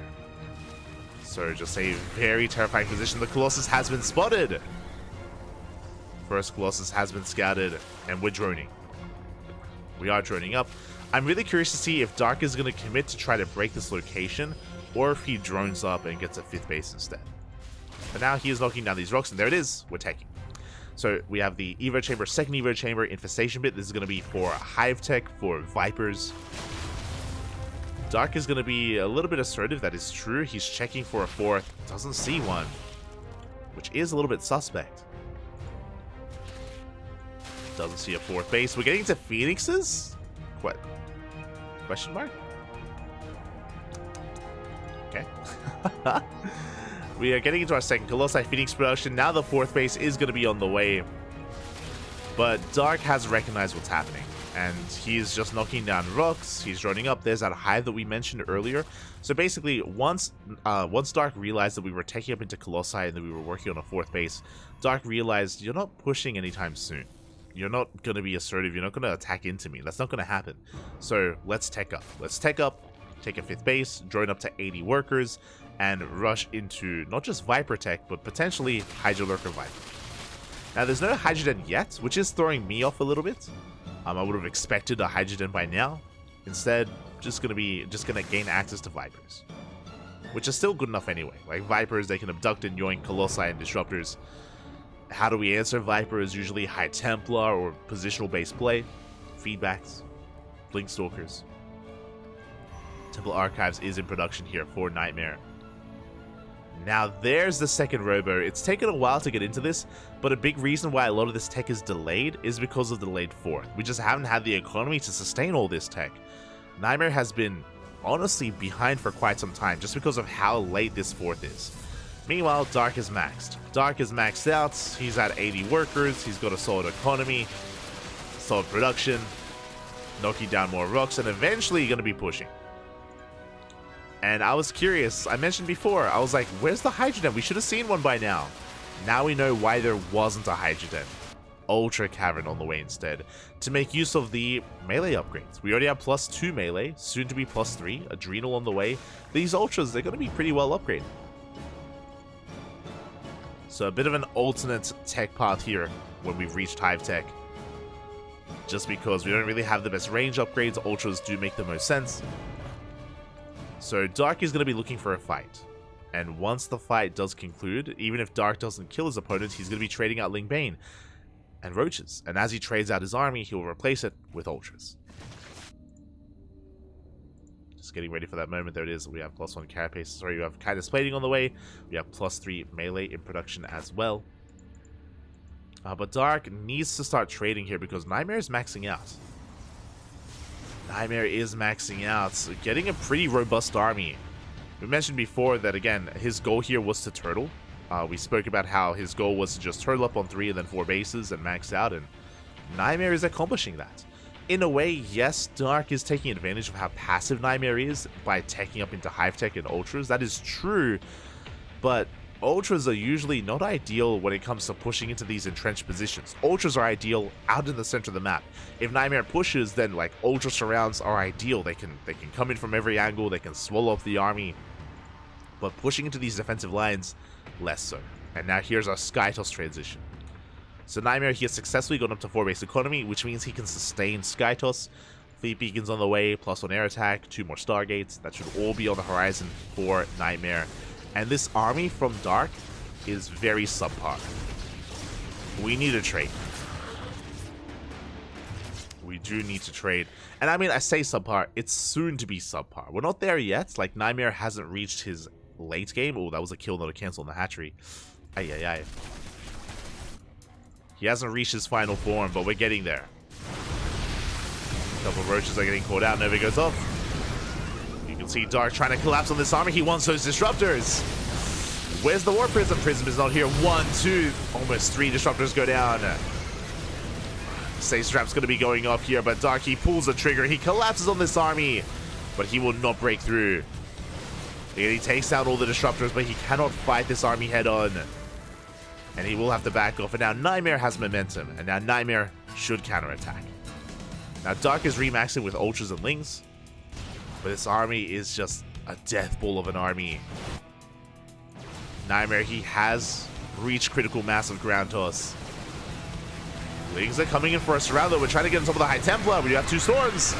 The final storm has been thrown down. Lings, they take down the Colossi. They get us around as well. Do we have enough Lings? It's going to be close. It's going to be very close here as we clean up the Immortals. Ooh, 2 Immortals barely survive.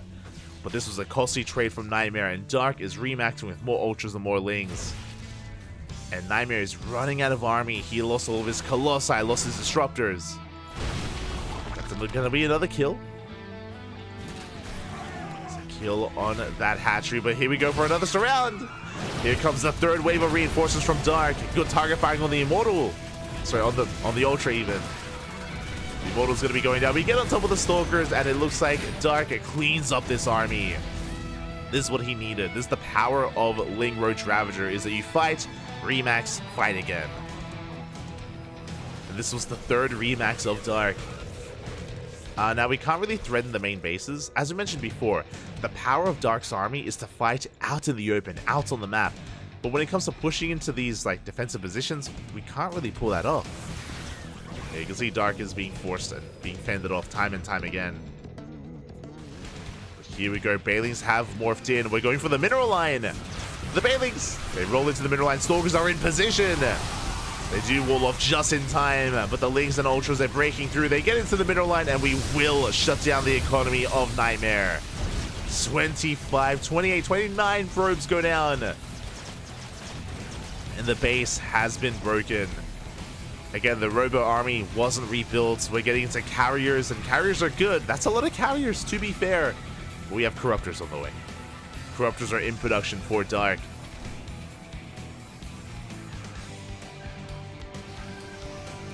Transfuse coming in, keeping these Ultras alive.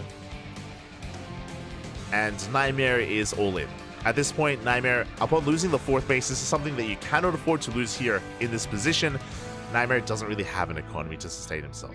You know, he's running out of mineral patches here at his 3rd base. He has carriers, that is true, but that's all he really has. He has very little to support the Skytoss. When you hear about like these Skytoss Deathball armies in the late game, it isn't just about the carriers, it's about the Archons, the Immortals, the High Templar, and Storm to support them. Carriers on their own are not the most threatening thing. And Dark, yeah, he's more than ready for it. He waits for the carriers to push on to creep, and now we're diving on the army. On the yoinks, we get one, we get two carriers. Good pickups here from Dark. And again, he's just having his way with this. Immortal count is getting back up and running, but we're diving on top of this. We do have two storms. First storm is thrown down. The second storm is spent as well. And that's it. That's all the storms we had left. Two carriers go down. We get to the third, and now there's one carrier left. The Corruptors, they go to town here. Oh, there's still those Phoenixes from earlier, I guess. But Dark is going to back off. He's remaxing on 7 Ultras. Again, Dark, he has a more than good enough economy here to sustain himself. Ultras are on the way. And Nightmare is still hurting. He's desperately trying to get this 4th base back up and running, and it will get up. But he needs time to actually reap the rewards of that Nexus. And we have Broodlords on the way. Greater Spire is done. Nightmare, he has abandoned his Sky Toss. He knows that it is no longer the answer, but that is where the Broodlords come into play. There is no answer for the Broodlords. How do we deal with them? Tempest, usually, maybe a massive amount of Blink Stalkers, but we barely have any Stalkers with this army. A handful of Broodlords can just end the game on their own, let alone the Vipers and the Ultras alongside them. So here we go. Dark is pushing. He's got the Queens to support to transfuse. That's what I was going for. He has the Queens to transfuse. Keep him live. Stage trap going to be going up. Up. Up. Up. Oh my god. Dark, the moves here, does throw down a tumor just to attack, just to bait out that stasis trap. Oh my god, Bappy. You could have just baited it out with one queen. Meanwhile, the Broodlords have been revealed, and this is a wise choice out of Nightmare. He knows he cannot fight this head on, so he avoids it. Broodlords are very immobile, takes them a long time to reposition and to maneuver. So, Nightmare, he's going to be fighting half the army, just the Ultras.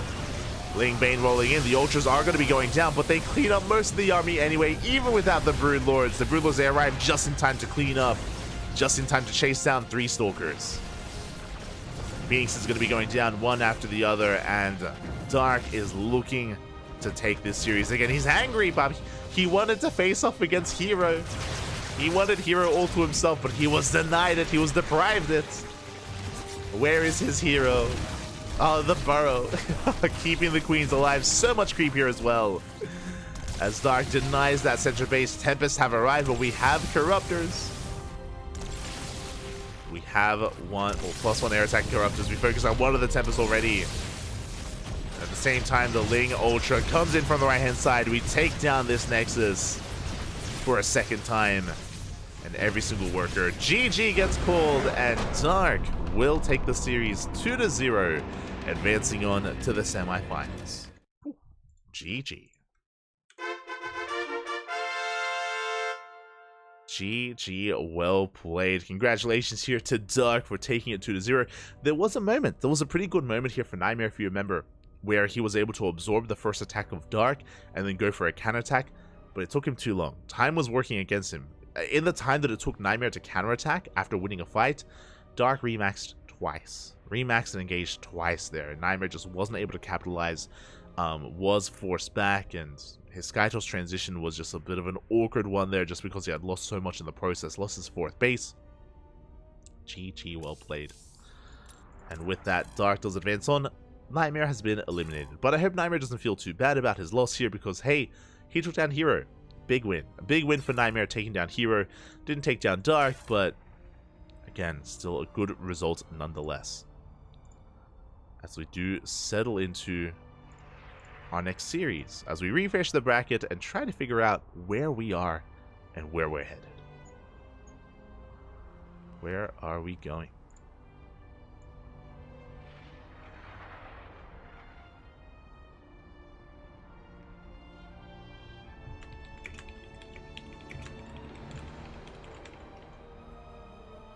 Un momento, Fabio, un momento. As we are settling into this, exclamation mark, be in the chat if you guys want to have a look at the bracket. You can have a look at the ESL page or even the Wikipedia page, which is a little bit fancier, you know, with color coded and with race logos and all that stuff. Does look visually appealing. But yo, Jason took a game off of Clem. We have seen Clem struggle a little bit in TVTs. It was after Clem's Atlanta win where he lost to Ryung. It was like a couple of days afterwards, and here even Jason taking a game off of Clem. Impressive stuff, very impressive. As we scroll down a little bit further, we have Clem versus Trigger in the upper quarterfinals, currently ongoing. I imagine Steadfast is casting that. I'm unsure. But Clem versus Trigger is ongoing. Scrolling down a little bit further, we have Estrella versus Solar. Solar did 2-0 Mixu. Estrella 2-0'd Who's Sly. And Estrella versus Solar currently ongoing in a ZVP. A very high quality ZVP at that. As we do go down a little bit further, we have Cure versus MaxPax mid-series. I don't know if anyone's casting that. I don't know if anyone's covering that. But I hope it is. Do hope it is.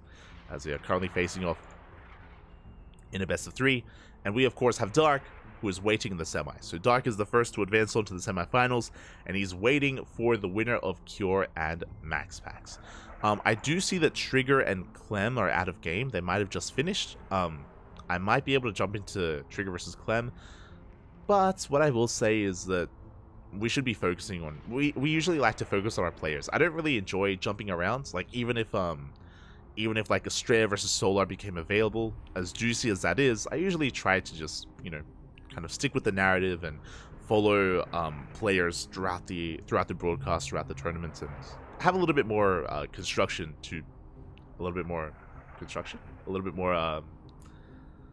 of a foundation to the broadcast. You know what I'm trying to say. There's a word that's slipping my mind. Not construction. What is it? A little bit more structure. That's it. It had the word in it. That's why my brain was so confused. I was like, I know that it's not construction, but it's there. It's right there. A little bit more structure to the broadcast is what I was trying to say. So yeah, that's basically what we're going to be waiting for. We're waiting for Cure versus MaxPax. I'll quickly check some of the other broadcasts. I know Rocklets is casting in Portuguese, in Brazilian. And Rocklets is covering Clem versus Trigger. Meanwhile, Steadfast is covering MaxPax versus Cure. Currently, MaxPax is up 1-0 versus Cure. Which means no one is casting Estrella Solar. Guys, really? Apparently, unless I'm mistaken, I believe no one is casting... Everyone is casting something except for Estrella versus Solar. It looks like that isn't being casted. Unfortunately. It's a really good series. And maybe we can gain access to those replays later on. But regardless, we know where we are headed, and we should prepare. So Dark versus TBD. And I can set up Cure versus MaxPax.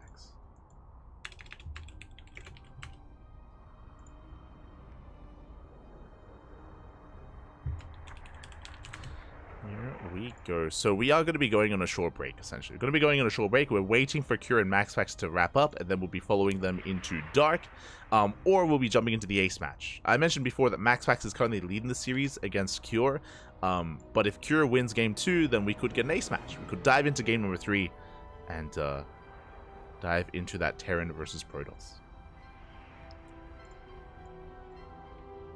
Bam, there, you can see it's on the screen. Just gonna be waiting for that series to wrap up or to open up, and then we'll jump in. Meanwhile, I have confirmation. Looks like Clem versus Trigger did finish. It has concluded, and it looks like Clem 2-0 Trigger. So Clem is waiting in the upper semis, Dark is waiting in the lower semis.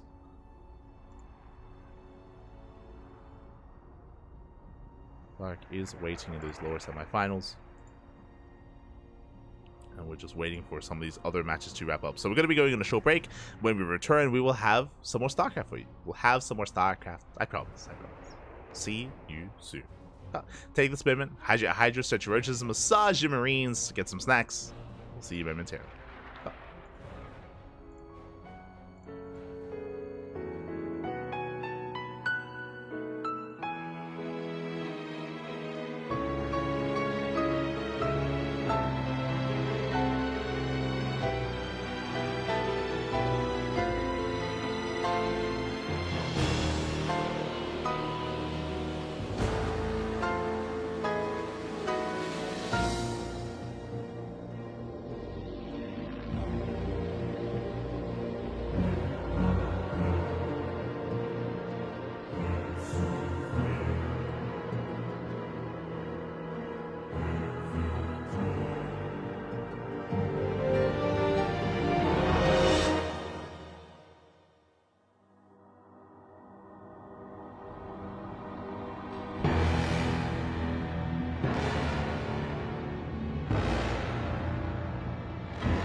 Welcome back, everyone. Welcome back. Hope you enjoyed that break. I apologize for how long it was, but there was a late game going on. There was a late game between MaxPax and Cure. Went the distance. MaxPax did take down Cure 2-0, and that means we have our first semi-finals match. It is going to be Dark versus MaxPax in a best of 3. ZVP. Let's go. And if you are in the chat, predictions are open. Place your bets on how you think this series will unfold, on who you think advances on to the grand finals. Will it be the Zerg or the Protoss? Good luck predicting. Predictions open. As we dive into this, and spawning in the top left hand corner of side Delta, we have the red Zerg player representing CranKy Z Gaming. DKZ. It is Dark. And spawning in the bottom right hand corner, we have his opponent. We have the blue Protoss player, hailing from the land of Denmark, representing Storm Gaming. It is MaxPax. Here we go. The Zerg versus Protoss is upon us, and we've been patiently waiting, lying in wait towards Dark as well, just ruminating over this series. Again, still a little bit upset that he never got to face off against Hero in the earlier round, but as well warmed up. The drone, it was hiding here on the right hand side, is going to be dipping in, and Dark does manage to get his expansion on location. Very cheeky move there from Dark. It does mean that his expansion is a little bit later, but is on location nonetheless. Meanwhile, we have a hatch block. Let's go. The proxy hatch is here as well. It's going to be a double hatch opener. We saw this against Nightmare. So to reiterate, especially if you weren't here for the quarterfinals match, Dark is very fond of going for these proxy hatches just to disrupt the economy. You can see that a lot of boys are pulled, 7 workers in total, alongside a Zealot, just to deal with this proxy hatch. We should be forcing a cancel, and Dark should be getting the hell into the main. But again, this is just a way to deal economic damage to the Protoss early on. Just a way to delay the expansion and disrupt the mining. Oh, as we do stick around a little bit longer, trying to delay that Nexus for as long as possible. Again, behind this, Dark does have a delayed gas geyser and a delayed spawning pool. So this is not without its cost, but again, he can get away with this. He's going to be droning up as much as he can, looking to take, oh, going straight into a third even. Oh my god, this is a little bit greedy out of Dark. Racing into that third. Cutting quite a lot of corners here, as we do see MaxPax pushing out. Now MaxPax, he was forced to make a Zealot, so going to be sending that Zealot across the map. Adept is on the way thereafter. It's going to be on Dark to minimize his losses, to minimize his damage, before he, without losing too much here to these units that were forced out by the Protoss. It isn't just one Zealot and one Adept. We have another Adept on the way behind this, about to rock up. Dark, he's got Lings in production, Queens in production as well. There's going to be a tight hold. We'll see if MaxPax can kill a drone. He heads towards that natural, and it looks like he is gonna be able to not get a drone. Barely. Lings are facing off against those Zealots, trying to buy some time. The Queens do pop out. Another drone under fire. Oh, we do get one worker kill, and we can maybe get a second. Oh, the Spore a little bit too late there. This is it. This is actually pretty intense damage here already.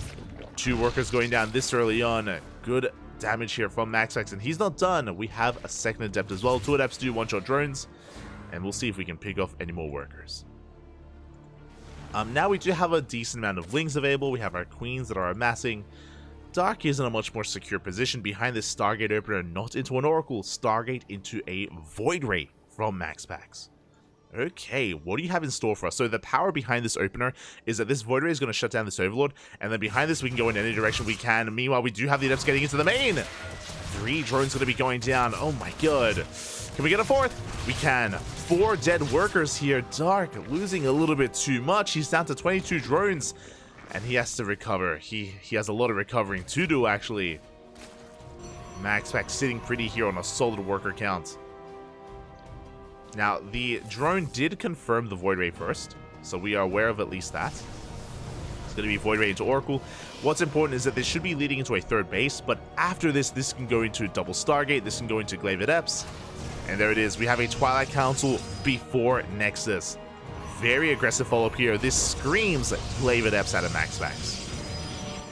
And this is a really good way to punish Dark, because Dark, he's droning. He's stuck making workers back at home. He doesn't have a standing army. He doesn't have the resources for a Roach Warren, doesn't have resources for Lings. He's just droning as much as he can, so Glaive Adepts can catch Dark off guard. Now, Dark is aware that this is a possibility. Dark, he saw the Void Ray. The Void Ray did reveal itself, and this is a very common transition off of a Void Ray opener. It isn't confirmed by any means, it isn't 100%, but I'm sure it's in the back of Dark's mind. He knows that this is a possibility. Oracle comes in, gets another drone. Oh, getting a second worker here between the bases. Dark still just amassing nothing but Lings, sorry, nothing but drones. We do have an Evo Chamber. This is going to be for +1 melee, so it looks like Dark is going to be delaying his Roach Warren, and that's a little bit concerning. This fast Evo Chamber means that we're probably not going to go to Roach Warren anytime soon. Without Roaches, it's going to be a tight hold. It's going to be a very tough defense here for Dark, defending with purely Lings and Banelings, assuming that he throws down the Baneling list. Meanwhile, MaxPax is getting his third base up and running. As a reminder, this is not all in at a MaxPax. It is just a way to cripple the economy of Dark. And there we go. Adepts are morphing in. At the same time, Oracle gets across the map. We get another 2 drones here at the third base. Void Ray finding damage here on the right-hand side. Trying to get eyes on the fourth. There's that Roach Warren now in production. 6-minute Roach Warren here from Dark. It is delayed, but it is on the way. Now, the reality is that these Adepts are going to have to be defended with purely Lings for quite some time. The Adepts have been spotted. Lings are in production. 24 Lings are on the way. Can Dark hold? Because how many Adepts do we have? 13 Adepts have hit the field with Oracles and Void Rays to support. Queen already taking a lot of damage. Reinforcements have arrived. But Adepts, they're threatening shades all over the place. We have Adepts into the third base. We have Adepts here towards the natural. Lings try to keep up, but the Adepts, they just mow through the Lings. You have a decent round here. 4 drones going down this third base under fire. And the Adepts, they shade into the main. And Lings just having a really hard time keeping up. Looks like we will eventually get on top of these Adepts, but that is 10 workers going down. And from here, Dark may just be forced all in. Dark, he's down to 41 workers. He's down 20 drones compared to his opponent. I'm sure Dark is aware. I'm sure Dark is fully aware just how behind he is. And we'll see how he decides to recover from here. Does he drone, or does he double down for an all-in? Adepts, they do recall back home. We do have the third base getting fully up and running, and we need to do something about this third, or the natural, or the economy in some way, shape, or form. But we have sentries, we have force fields. There is no touching this Nexus. Dark has to back off. And Dark is taking gas as he's droning. This is a brutal decision here, but Dark also doesn't really have the economy to sustain it all in, so he's going to be droning up a little bit. I expect Dark to cut workers at around 55.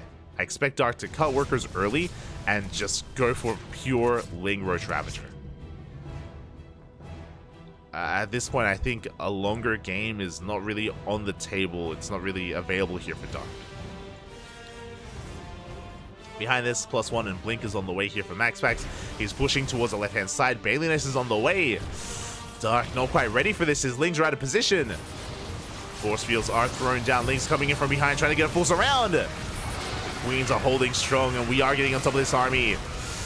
We're at least trying to. We get on top of the Immortal at least. The Immortal does go down, but the Adepts, they shade into the natural. They get into the mineral line. There are barely any drones to begin with. We have Stalkers on the front lines. The Blink isn't done. Blink is not done. Darky's holding. He only loses 2 drones. Only 2 workers here at the natural. Impressive defense. I'll be honest. I expected a lot more damage, but only 2 workers go down. And Dark mainly trades out Lings. Yeah, that was mainly Lings going down. Only 1 Queen has fallen so far. Void Ray is caught out, and Dark is counterattacking. Here we go. Now it's Dark's time to shine. The downside is that in a couple of seconds, Blink and +1 will finish, so MaxPax has a pretty formidable force here. Not just with Stalkers, but also with Colossi. Rocks are being knocked down. Dark is resaturating. He is droning. I do think he can drone just because he won a fight. Like, because he was able to take a pretty good fight overall, and this 4th base is delayed. Dark, he can recover. I would still give MaxPax the edge, but Dark is not out of this yet. Things were looking a lot more dire like 2 minutes ago.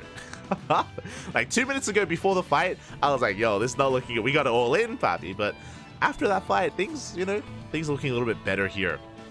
As we have the Prism diving into the main base. Ooh, getting quite a lot of damage dealt by those queens. And then they do shade into the middle line. Another 2 drones go down. Meanwhile, the main force of MaxPax clearing up a lot of this creep. Adepts towards the 4th. Shading in, getting even more drone kills. This looks like a bit of an overextension, but we have a Colossus. Yeah, with the Colossus, we can clean up these Lings. Overextension from Dark. Gets a couple of Stalkers, but at a cost.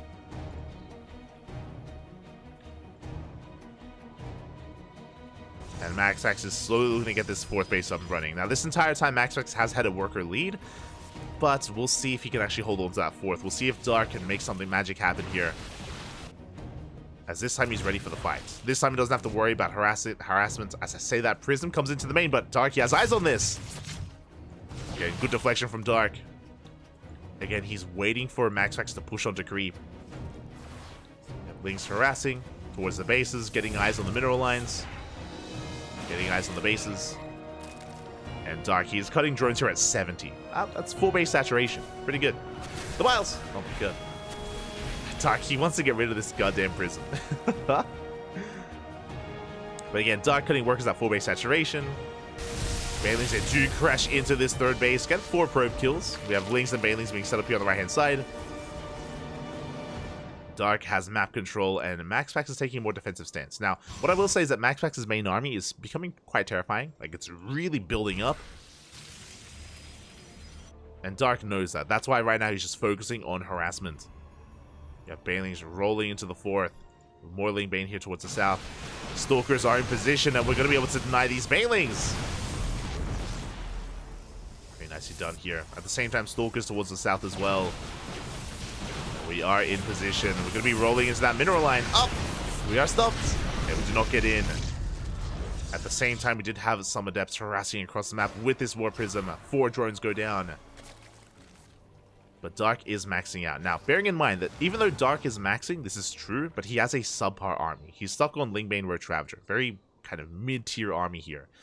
MaxPax, he's refining his army, working towards +3 additional Colossi, eventually Disruptors.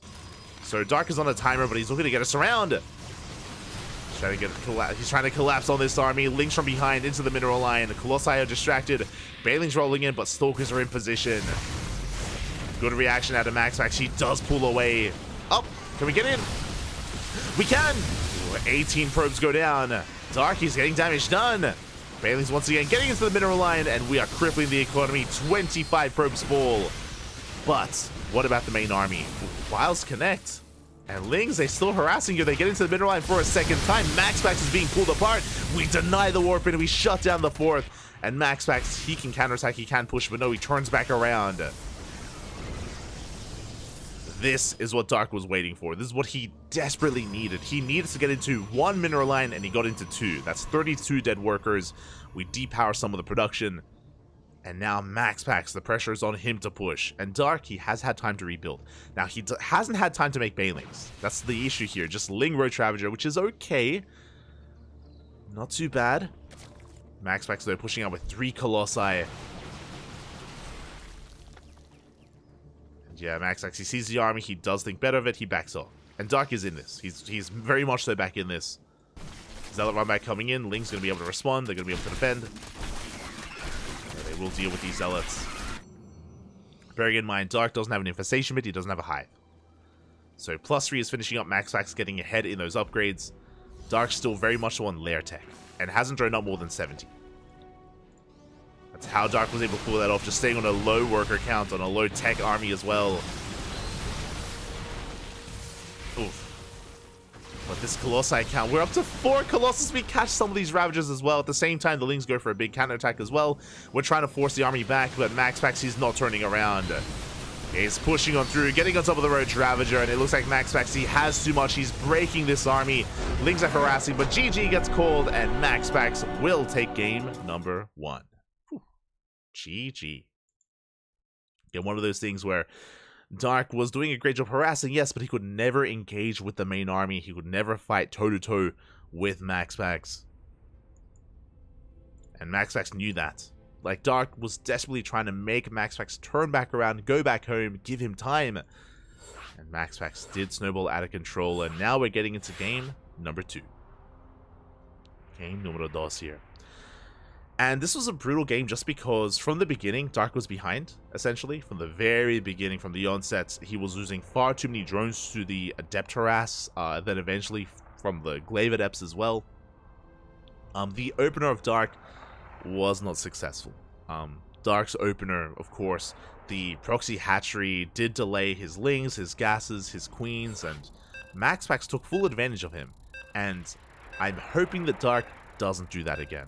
I think he has very quickly realized that this kind of hatch block that he's been going for is not going to be working against MaxPax. And really, it put Dark behind, not ahead.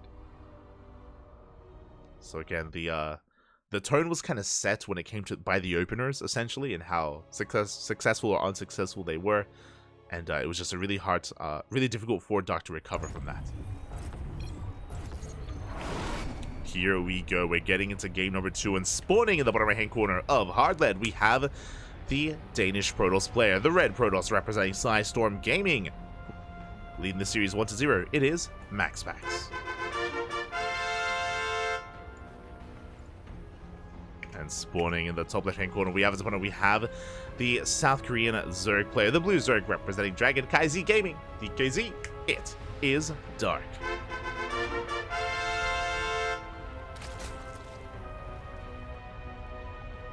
We go.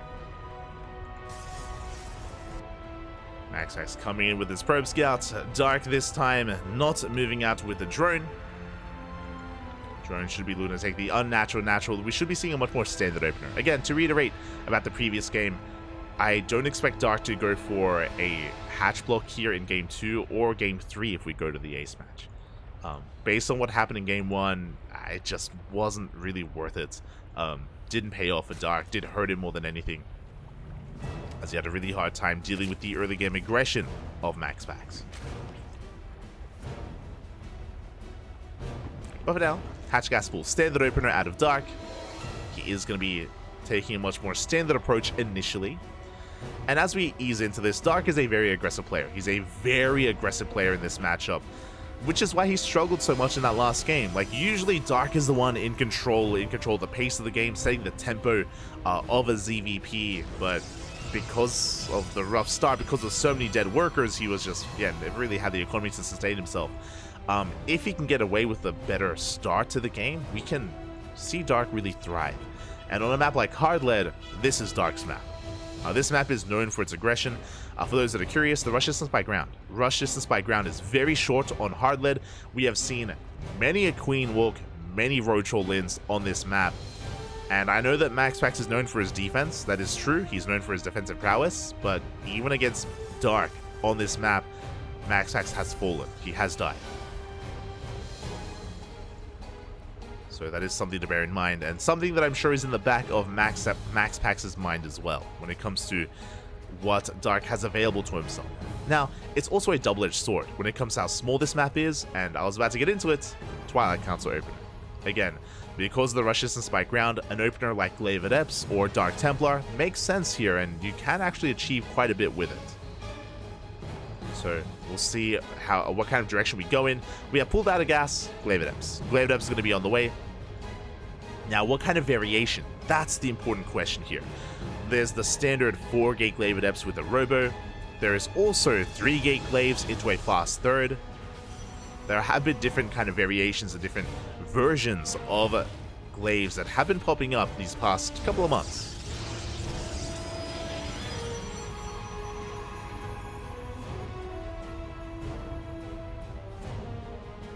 So we'll see which one we get. Do you know what I see? I see no Robo. There is no Robo with this. So this looks like the more economic variation, unless we throw one down. It's going to be 3-gate. 3-gate Glaive Adepts. Oh, but there is the Robo now on the way, so never mind. Robo is in production. We are going to be a little bit more committed with this. Now, what I was assuming this was, if we skip the Robo, we can actually afford a faster Nexus for a more economic, again, variation of this. Well, that is not going to be the case. We will still be committing to that Robo. Meanwhile, Dark has read this quite well. This is a 3-minute 45-ish Roach Warren timing, very early. Dark is fully aware that aggression is coming. Now, he doesn't know for certain if it's Dark Templar or Glaives. He's in the dark. Oh, we're doubling down. This is becoming an all-in. Oh my god, that is 3 more gates on the way. This is 6-gate Glaive S. We pull back into gas. We pulled back into gas. This is that much more aggressive. For those that are curious, the standard Glaive Adept build is 4 gates. The economic one is 3, and this is 6. Basically all in. Max Packs doubling down. But again, thankfully Dark did get an early Roach Warren. Roaches are soon to be on the way. Queens are moving out. Spores are getting in position. Again, Dark still doesn't know if it's Dark Templar or not, so he needs these spores to make sure that DTs do not catch him off guard.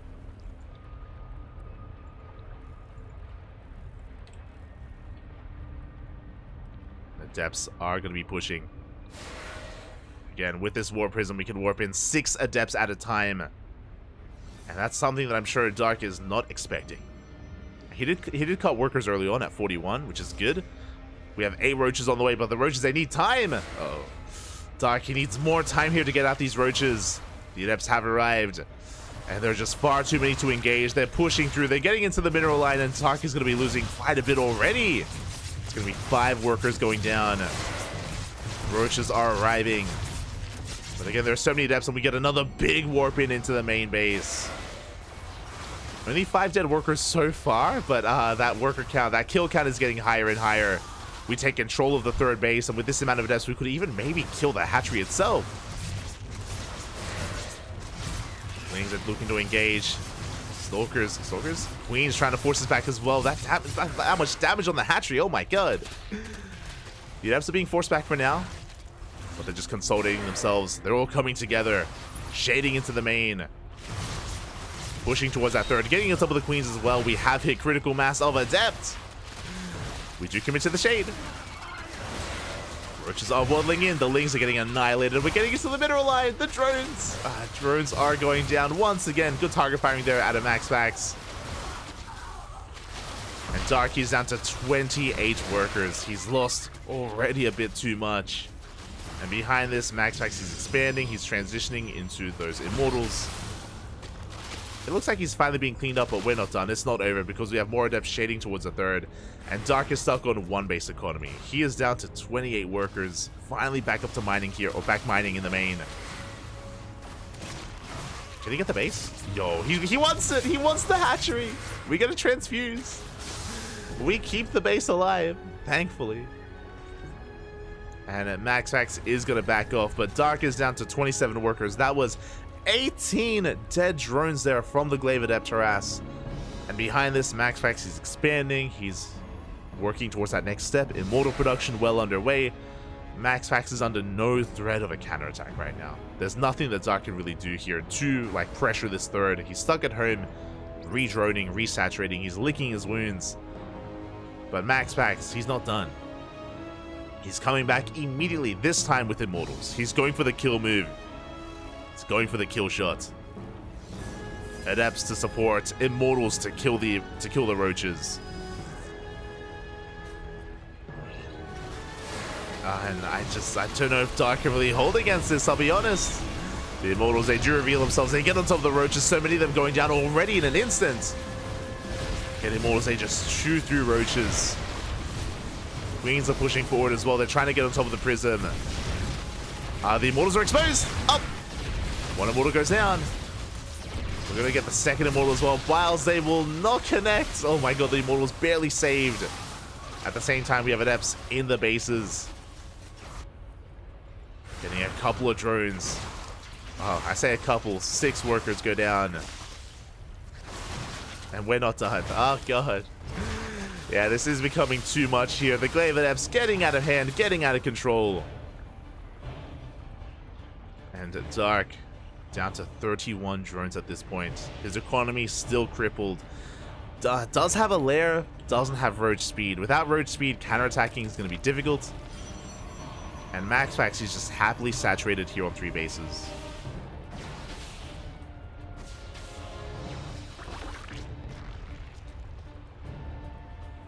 We saturated, we got the Stalkers that are amassing. Blink is on the way, +1 as well. We're getting out of Glaive Adepts into Blink Stalkers. It's going to take a little bit to really get into this. And we'll see how Dark pieces this together. And it looks like we're going for an all-in. Dark, he is completely all-in at this point. Dark does have a supply lead. It's all or nothing. Dark has to end the game here and now. File's going to be connecting. We do take down the shield battery. Ravager does fall, but it looks like Dark, he can break this third. Boys are being pulled. We get another big warp in. Roaches from behind. The Biles, they do connect. The Roaches are getting annihilated, though. They're being cleaned up by the Immortals. But it looks like Dark, he's barely pushing through. He takes down the mineral line. Takes out 15 probes. We're running out of Roaches, though. Dark, he is being forced back. The juggling by these Immortals. Here come the Ling reinforcements. We get one Immortal. 2 Immortals left. 2 Immortals are remaining. Ling reinforcements come in as well to help support, to help buffer. It looks like Dark, he has broken this third base. He has enough. He was forced all in. He had lost everything back at home when it came to his workers, but what does he have? He has the Roach, and that's all that matters. Oh my god.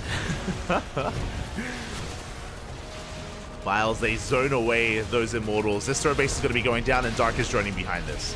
Now, Dark may not break the natural, but he has broken the third. Actually, he wants a little bit more. Does want a little bit more, and he will pile down that pylon just barely in time. Depowers the gateways. And can he break the natural as well?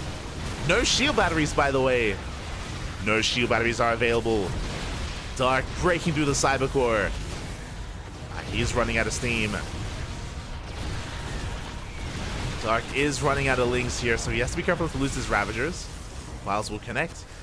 Dark backing up.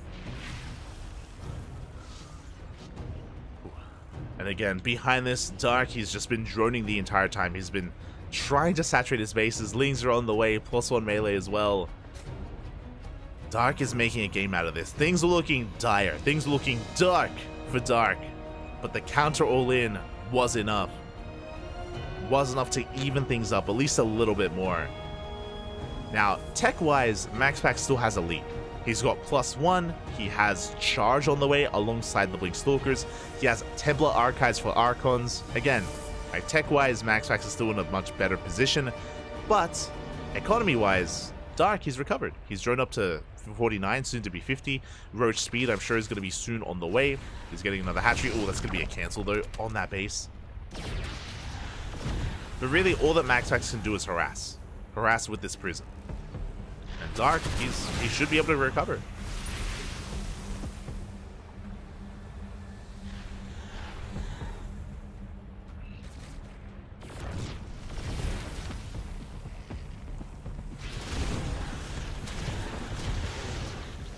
Wolves are being forced back. Again, good juggling here, good value from MaxPax. He's just being as annoying as possible. Dark expanding on the right-hand side instead. It may be worth for Dark to double expand, but it may just be a little bit too greedy just because of the road to this kind of game state. We're still lacking gases. Roach Speed's still on the way. MaxPax marauding around, and he's getting his third up and running as well. So we have a game on our hands. We have 3 base versus 3 base, which again, I still want to give the edge to MaxPax. But Dark isn't droning. Bear that in mind. Dark, he's amassing a second wave of attack. He's making nothing but Roaches, Ravagers, and Lings. He is not droning. He droned up to essentially just under a 3 base economy here. 48 drones. It's not really much. But Dark, he's running into Archons. Can he pull this off? No shield batteries. No overcharge. No shield batteries, no overcharge. Dark going to be collapsing in this position. The Biles, can they connect?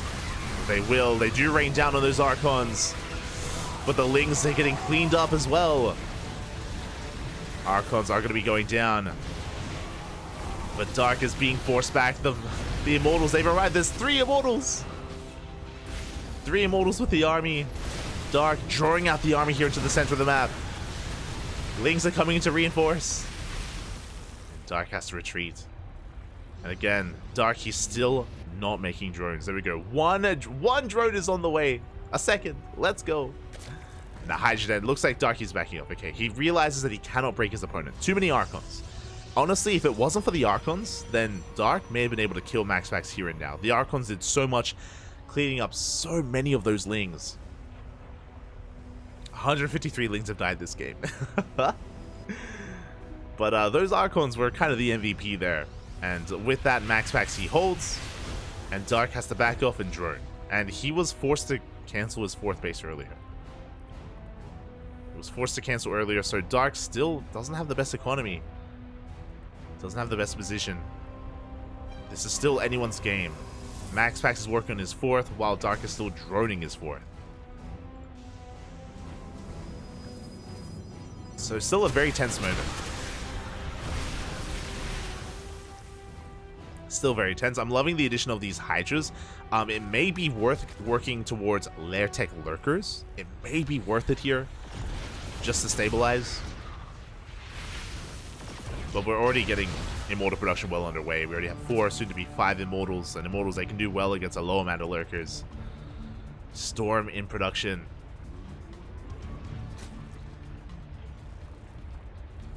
Dark once, like, he's so wild.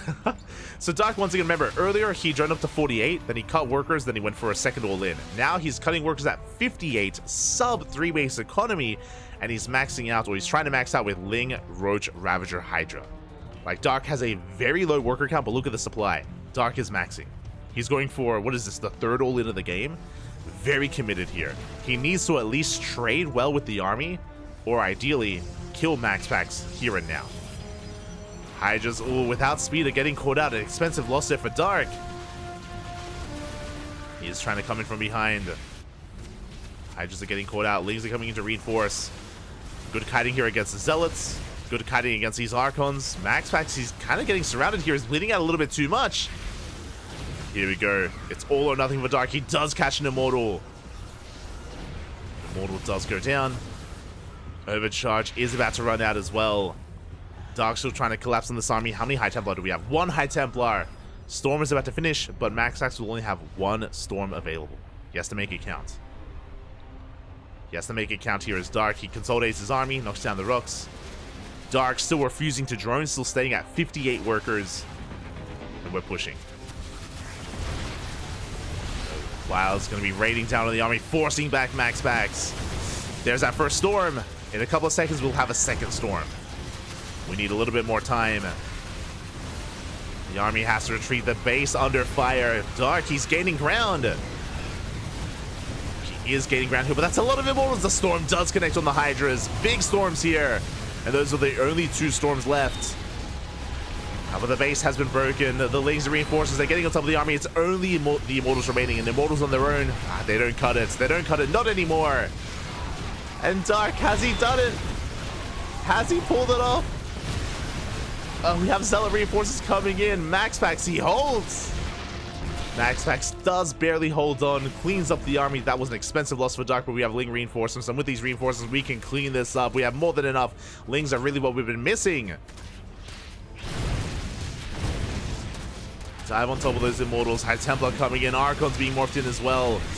Roaches that do get left behind. MaxPax, he does hold on. Now, bearing in mind, MaxPax did lose his 4th base, did lose his 4th Nexus, but the Archons have arrived, which means we have the answer to those Lings. It's a pretty robust army. Dark is backing off. He's droning up a little bit more, droning up to 60. Hydra's on the way. Okay, this is a very scrappy game. Just because of the low economy of Dark, like, this is very much so on a knife's edge. This could go either way. MaxPax pushing up the ramp with a very high quality army, keeping so many Immortals alive. There's a big Storm. That was the only Storm left. Templar trying to get on top of this, but we're running out of Lings, running out of Roaches. The Hydras, they are exposed. Expensive losses there for Dark. He wants that Prism, but he will not get it. It was so close. The Prism does survive. The Warpin finishes. The Zealots, they make it through, and it looks like MaxPax. We do have reinforcements on the way. We have to kite as best we can. Good kiting here. Good stutter stepping with those Hydras. The Zealots are going down. And we are down to 2 Immortals left here. 2 Immortals, 1 Archon, and a Gateway army. Zealot does get into the main. Does get a lot done. But MaxPax, unfortunately, he has run out of his high-tech units. He lost most of his Immortals, lost most of his Archons.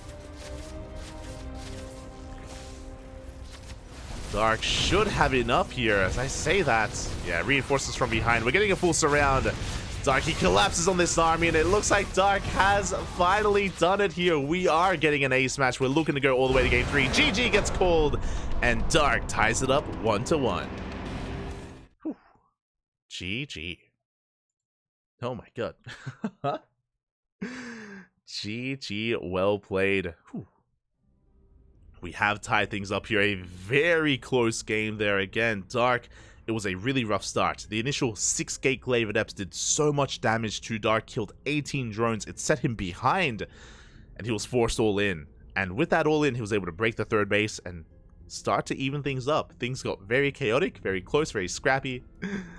But it's everything we wanted out of MaxPax versus Dark, because we have an ace match. That's all I wanted. We're going all the way to game number 3.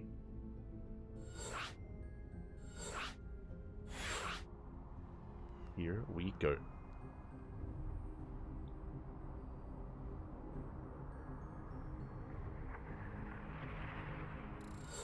Here we go. I don't see how MaxPax is doing so much damage to Dark's economy the whole game, and then this one attack just got him entirely back in the game. Kind of. The first attack that did break the 3rd base of MaxPax was enough to even things up a little bit, but again, basically Dark was forced all in. Like, MaxPax had forced Dark's hand. That was the only option, the only way back in for Dark. And MaxPax just wasn't ready for it. He had no stack defense at his 3rd base, no shield batteries. He had just a really awkward setup as well when it came to his positioning at that 3rd. Dark barely able to make that happen. And remember, even after that 3rd base fell, it was still I was still giving the edge to MaxPax. MaxPax still had a lead. It took a little bit more than that for things to eventually turned in favor of Dark, and part of that was also MaxPax being a little bit too greedy. Something that maybe I should have emphasized a little bit more is that Dark continued to stay on a very low drone count. Even when he droned, it would only be like 5 or 6 workers at a time, and then back into mass army. Like, Dark was very all in the entire time. It was crazy.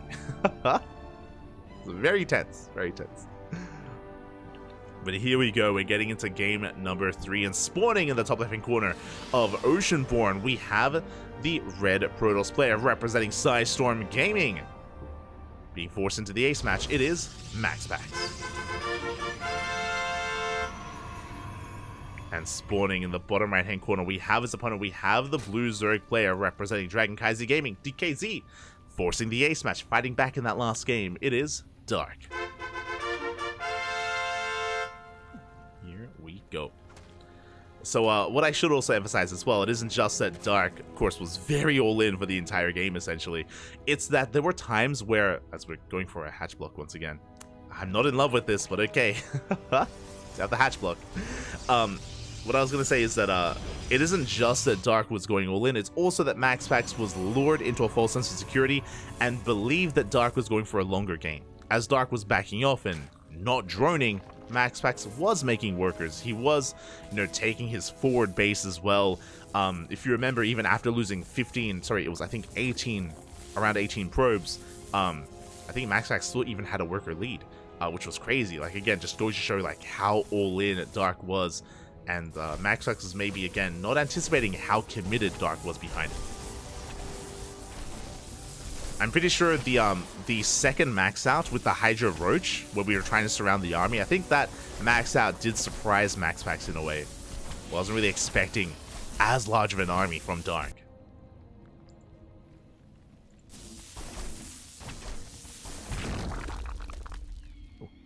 Again, that's kind of another another layer that comes into StarCraft, is the mind games, is kind of, in a way, incomplete information, and what you use with that's how you kind of perceive the game state, and if you're able to get away with certain things, whether it's, rushing into hidden tech, like, for example, MaxPax last game was able to get into 6 Gate Glaive Adepts, and Dark was pulled apart. A big reason for that is because MaxPax was committed with how many gateways he had, and he was essentially all in initially with how many adepts he was committing. 6 Gate Glaive Adepts is very uncommon, I should also emphasize that, which was the build of MaxPax in the last game. Very uncommon, as Dark is not droning, he's link flooding. The proxy hatch has been shut down, and we are making nothing but Lings behind this Dark. It's all or nothing with a mass Ling flood, and MaxPax is still piecing this together, and now he sees. He does see the Lings. I feel like MaxPax needs to get the hell out of here. Sticking around is not what he really wants to do. Link speed, though, still on the way. There we go. Dark is going to be droning at least a little bit. MaxPax pushing on forward. Takes down the Zealot. Zealot does fall. Dark is droning up behind this. Link speed still on the way. But Dark is now saturating his bases. Whew. Earlier he had cut workers at 19, but it looks like that was just merely to defend against the counterattack. I'm loving the gas steal in the main.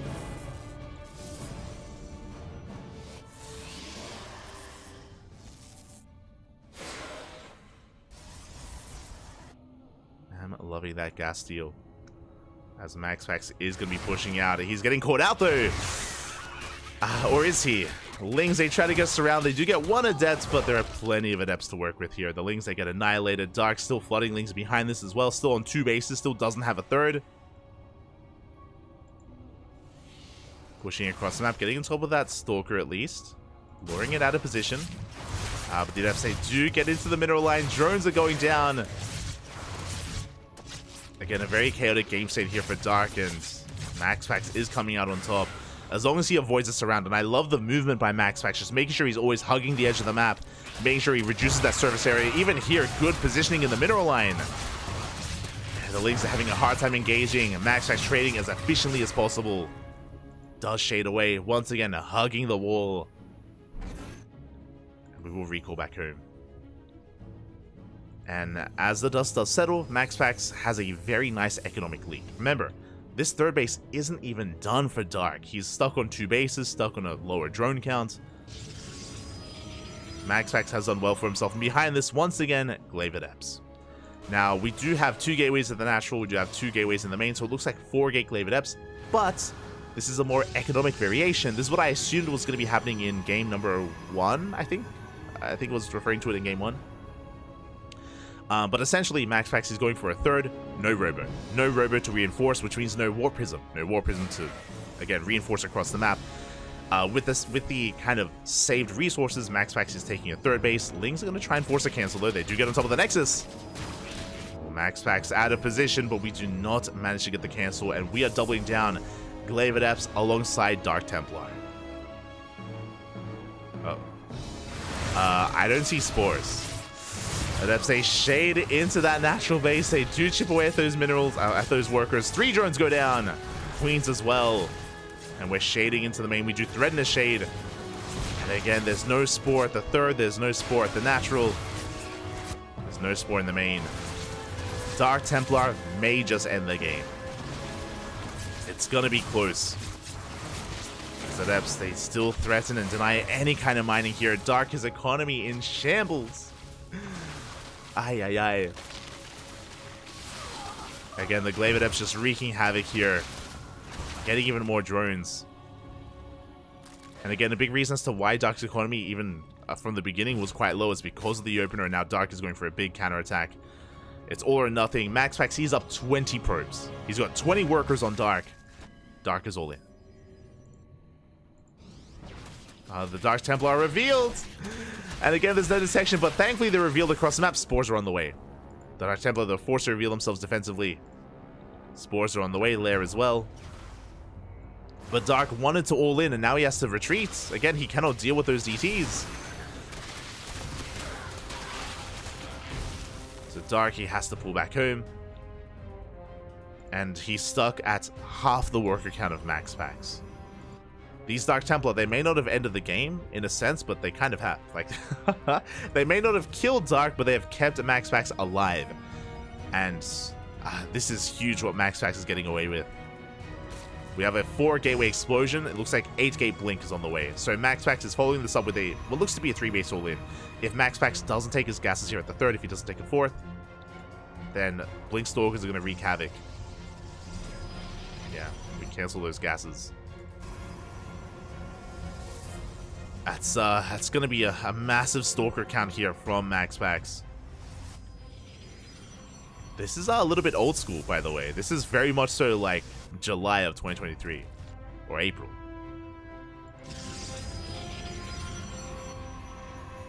Okay, there's the Forge. Forge is on the way for +1. MaxPax is working on that next step. Wings and the Ravagers pushing on forward, trying to get us around here, trying to collapse on this army. And show us the Vials. Oh, again, Blink is done. We avoid those Vials. We retreat back to that natural base. The Lings are getting a lot of damage done, though. Stalkers do get picked off. Detection has arrived. But we're getting a big surround here. Does MaxPax have enough? It looks like he does. He does have enough. GG gets called. Dark cannot pull off this all in. Just a little bit too delayed. No economy behind it. And MaxPax will take the series 2-1, advancing on to the grand finals. GG.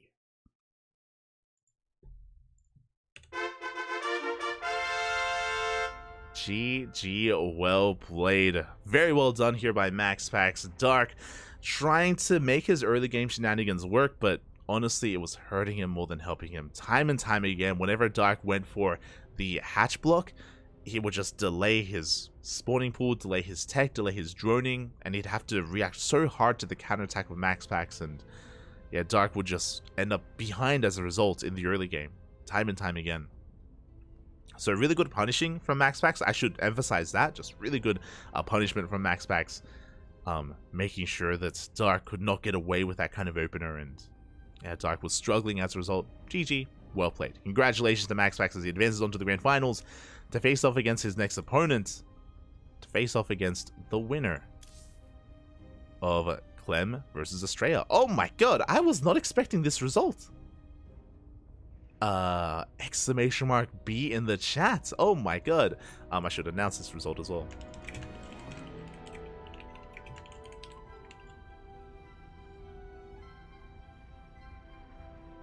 I should announce this result here as we scroll up and we have a look. Clem 2-0 Trigger and Estrella 2-0 Solar. That I was not expecting. Very well done here by Estrella, taking down Solar 2-0, and now he is mid-series against Clem. The winner of Estrella versus Clem faces off against MaxPax in the grand finals. Let's go. So again, we do have a TVP currently ongoing. I believe that's being casted by Rocklets over on his channel in Portuguese. And let's see where they are in that game, in that series. But again, a solid result here from Estrella advancing on to face off against Clem. Again, my condolences to Dark. He does fall here to MaxPax. But again, MaxPax was just all over Dark's openers. Like, again, to emphasize, like these proxy hatches from Dark were not working at all against MaxPax. Not at all. Meanwhile, oh my god, when it comes to Estrella versus Clem, just to give you guys a quick update here, they are in game number 2, and Estrella is leading the series 1-0. Let's go. Max Goddamn Angel leading the series. He is 1 game away from advancing on for a PvP finals. I'm here for it. I am here for it.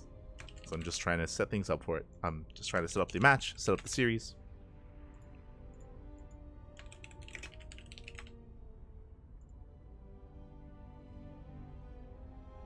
Get things going.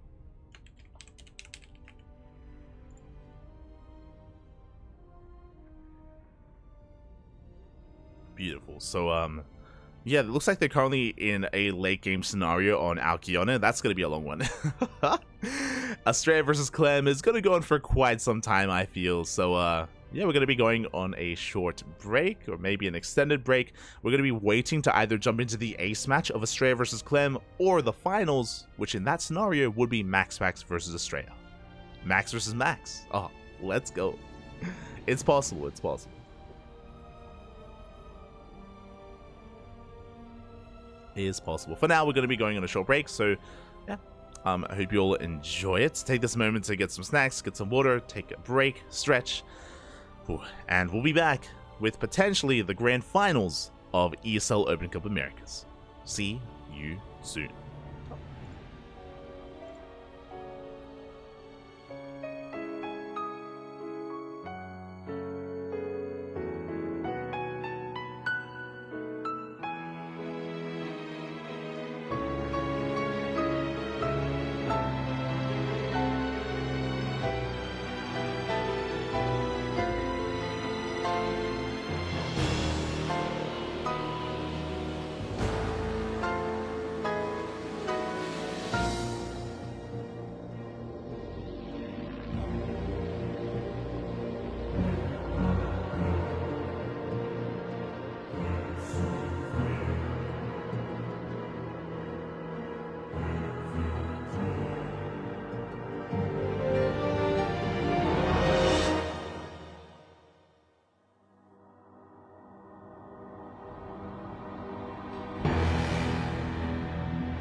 Welcome back, everyone. Welcome back. Oh my god, there was an intense game going on between our two players here in game 2, and we have found ourselves in the ace match. The ace match of the final semi-finals of ESL Open Cup Americas 208. It all ends here.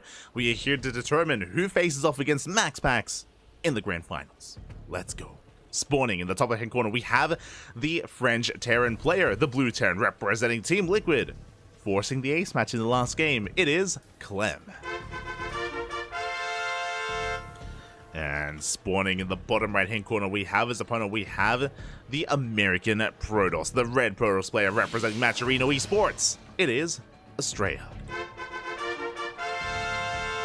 Here we go. Predictions will not be open in the chat. We'll be saving those for the finals, as we are jumping in mid-series. I mean, I guess it would kind of make sense, you know, who do you think takes it, who takes the ace match, but it's fine. We'll keep those predictions for the finals. As for now, we're getting well underway. If you maybe didn't manage to tune in to the last game, it did go all the way to the late game. It was like almost a 25, almost a 30-minute game between Estrella and Clem. Ground toss against, you know, Bio, Ghost, Liberator was back and forth. Just the ultra late game with mass economies, and in the end, Clem did come out on top, was able to overcome and surpass Estrella. But it was a long one. It was a brutal one. It was grueling and could have gone either way. So I'm here for it. I'm here to see how this story does end, how this story does conclude. For now, Estrella being as annoying as possible, it is going to be an economic opener out of Clem. Important to bear that in mind, just because double gas openers are something to, you know, be wary of. But this is going to be a rack expand, single gas opener out of Clem. Very economic. So with this, Estrella can rest easy,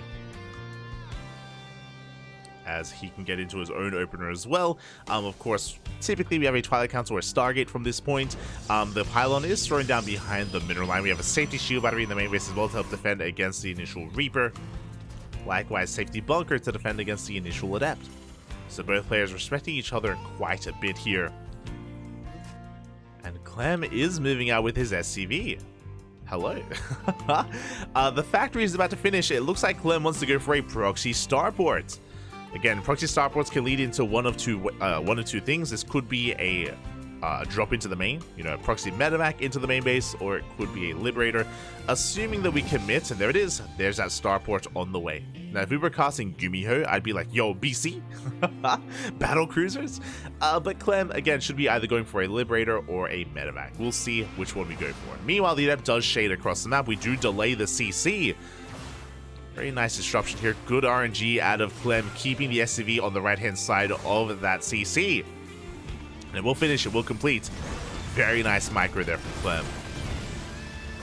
Very nicely done here, as the Adept is going to be shut down. Behind this, it's going to be a Twilight Council opener from Estrella. It's going to be a Blink-based build.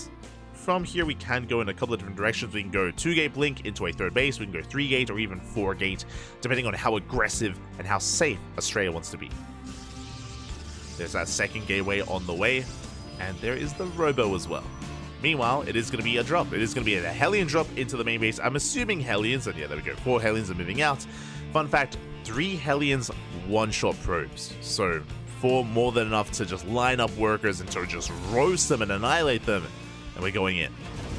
Now, Estrella does have a spotter pylon. He has 1 Stalker and 1 Adept in between the bases, but he's going to have to react hard to this as we do get into the main base, and Estrella just now gets eyes. Just now gets eyes on this. Boys are being pulled. A decent split here from Estrella, trying to avoid as much splash damage as possible. But 4 probes going to be going down. We're going to get 5. We're going to get up to 6, maybe even more than that. 7. Oh my god, 9 probes fall. And this is already becoming worth it. We get 10. We're going to get 11. And we will finally clean this up, but 11 worker kills this early on in the game is brutal. A very good start here for Clem. He's going to be floating his starport back home. Behind this, Cyclone production has commenced. We have a tank on the way. Third CC, very fast third CC here from Clem. So he doesn't just take an economic lead, he's looking to extend that lead with a faster third. Meanwhile, Estrella is going 2-gate blink into a third Nexus, which means even though Estrella sustained all this damage, he can't really counterattack. He doesn't have the production to counterattack or the economy to counterattack. He's stuck at home. So Clem has gotten away with this. There's nothing to really threaten him other than this one Adept. So Clem is looking poised right now. He's looking in a really, really powerful position. We do shade into the main though. This is a good moment for Estrella. He does get a free scout of the main, does confirm the third CC in production. He is at least aware of that. So he's aware that Clem is taking a more economic lead here, or economic approach. Behind this, Estrella getting into double forge, double upgrades. He's going for a very gateway heavy composition. This screams blink stalkers into charge loss into additional gateways. We're going to be delaying splash damage. But this can lead a little bit more seamlessly into Storm. Estrella's trying to get his third up and running. He's being active with these stalkers. Now these stalkers don't really intend to push in. The goal of these stalkers is to contain, is to catch any move out, catch any drop play. Try to pick off whatever we can. As Estrella's double expanding. I do like this. I think this is very necessary. Estrella knows he's behind because he lost so many workers, and he also is aware of the third base of his opponent, so right into the fourth as soon as we can.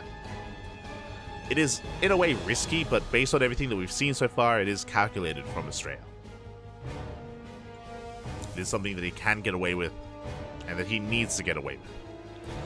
Meanwhile, again, upgrades are on the way.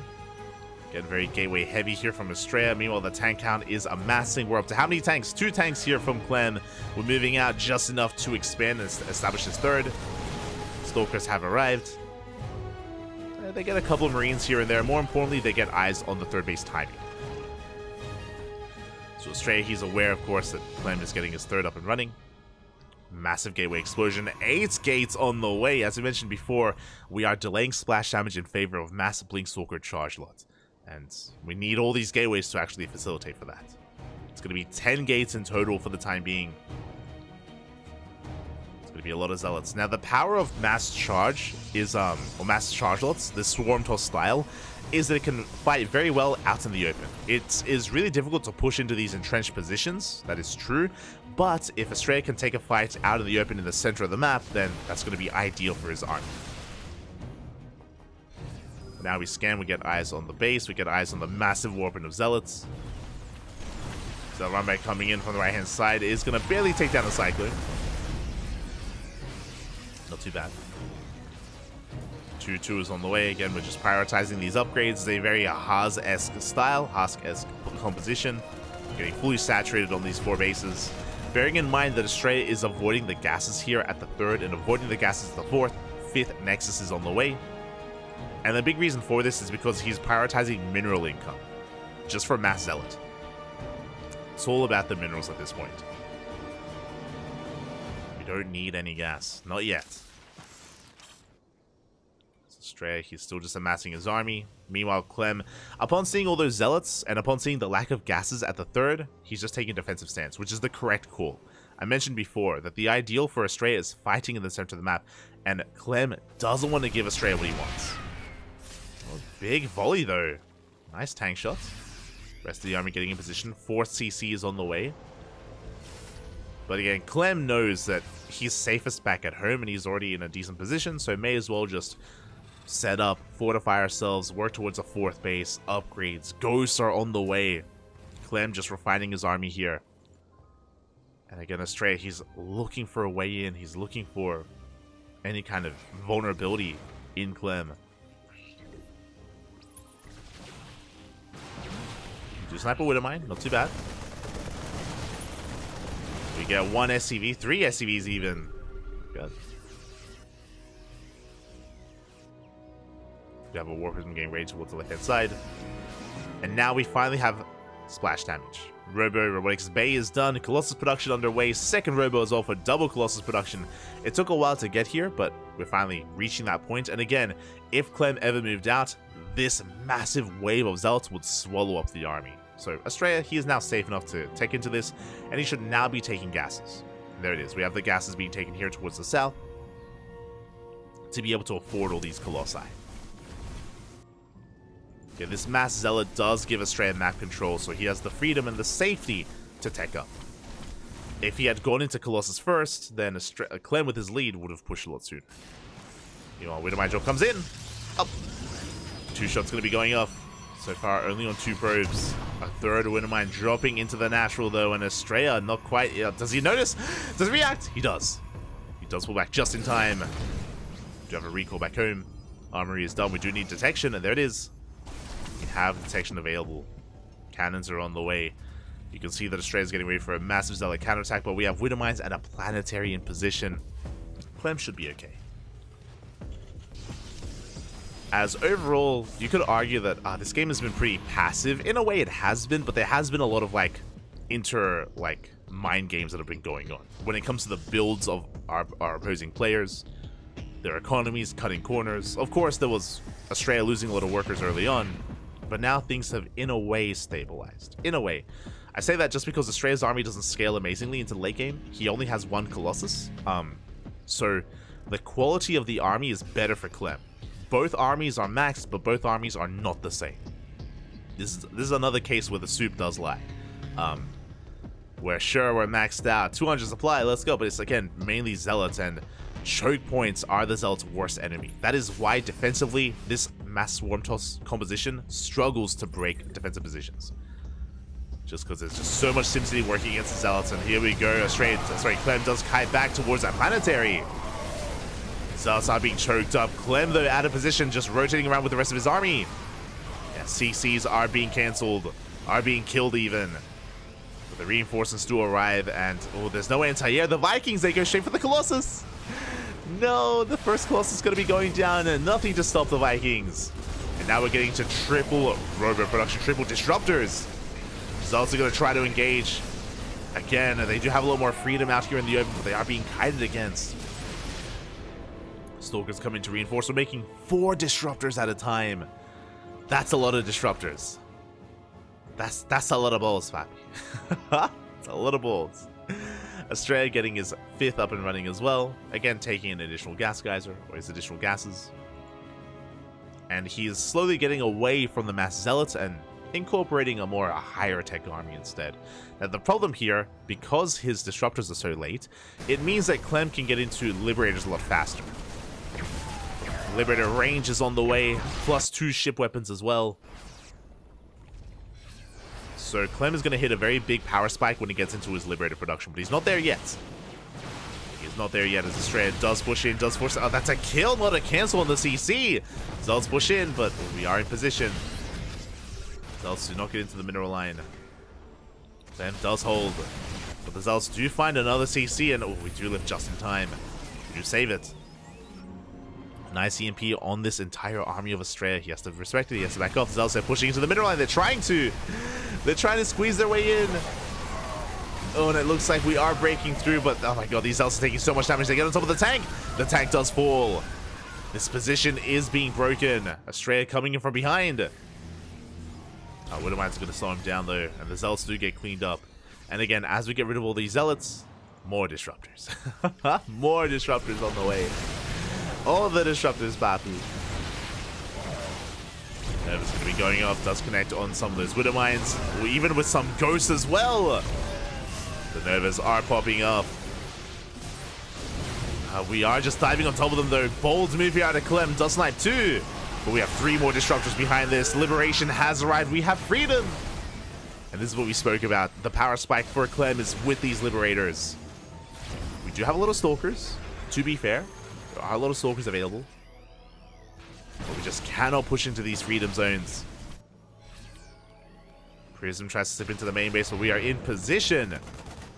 Even with a War Prism speed. But we're distracting the Libs. The Liberators are out of position. Uh-oh. Liberators are not where they need to be, which means we can break this base. CC goes down. Clem misjudging this. And just like that, this base has been broken. Clem in a lot of trouble. Again, all those Liberators were chasing the Prism. They were not here to defend. Nova's going to be going off. The base is going to be going down. We're going straight for the libs, and they're being focused down one after the other. The freedom is not enough. Who has the real freedom? It's Estrella, mate. Of course it is. As he takes down, what was that? 9 Liberators, as well as the CC. Estrella has a lot of momentum on his side. Clem has to recover, but I think it's just too little too late. Yeah, it's just not enough. Estrella, he has maxed out.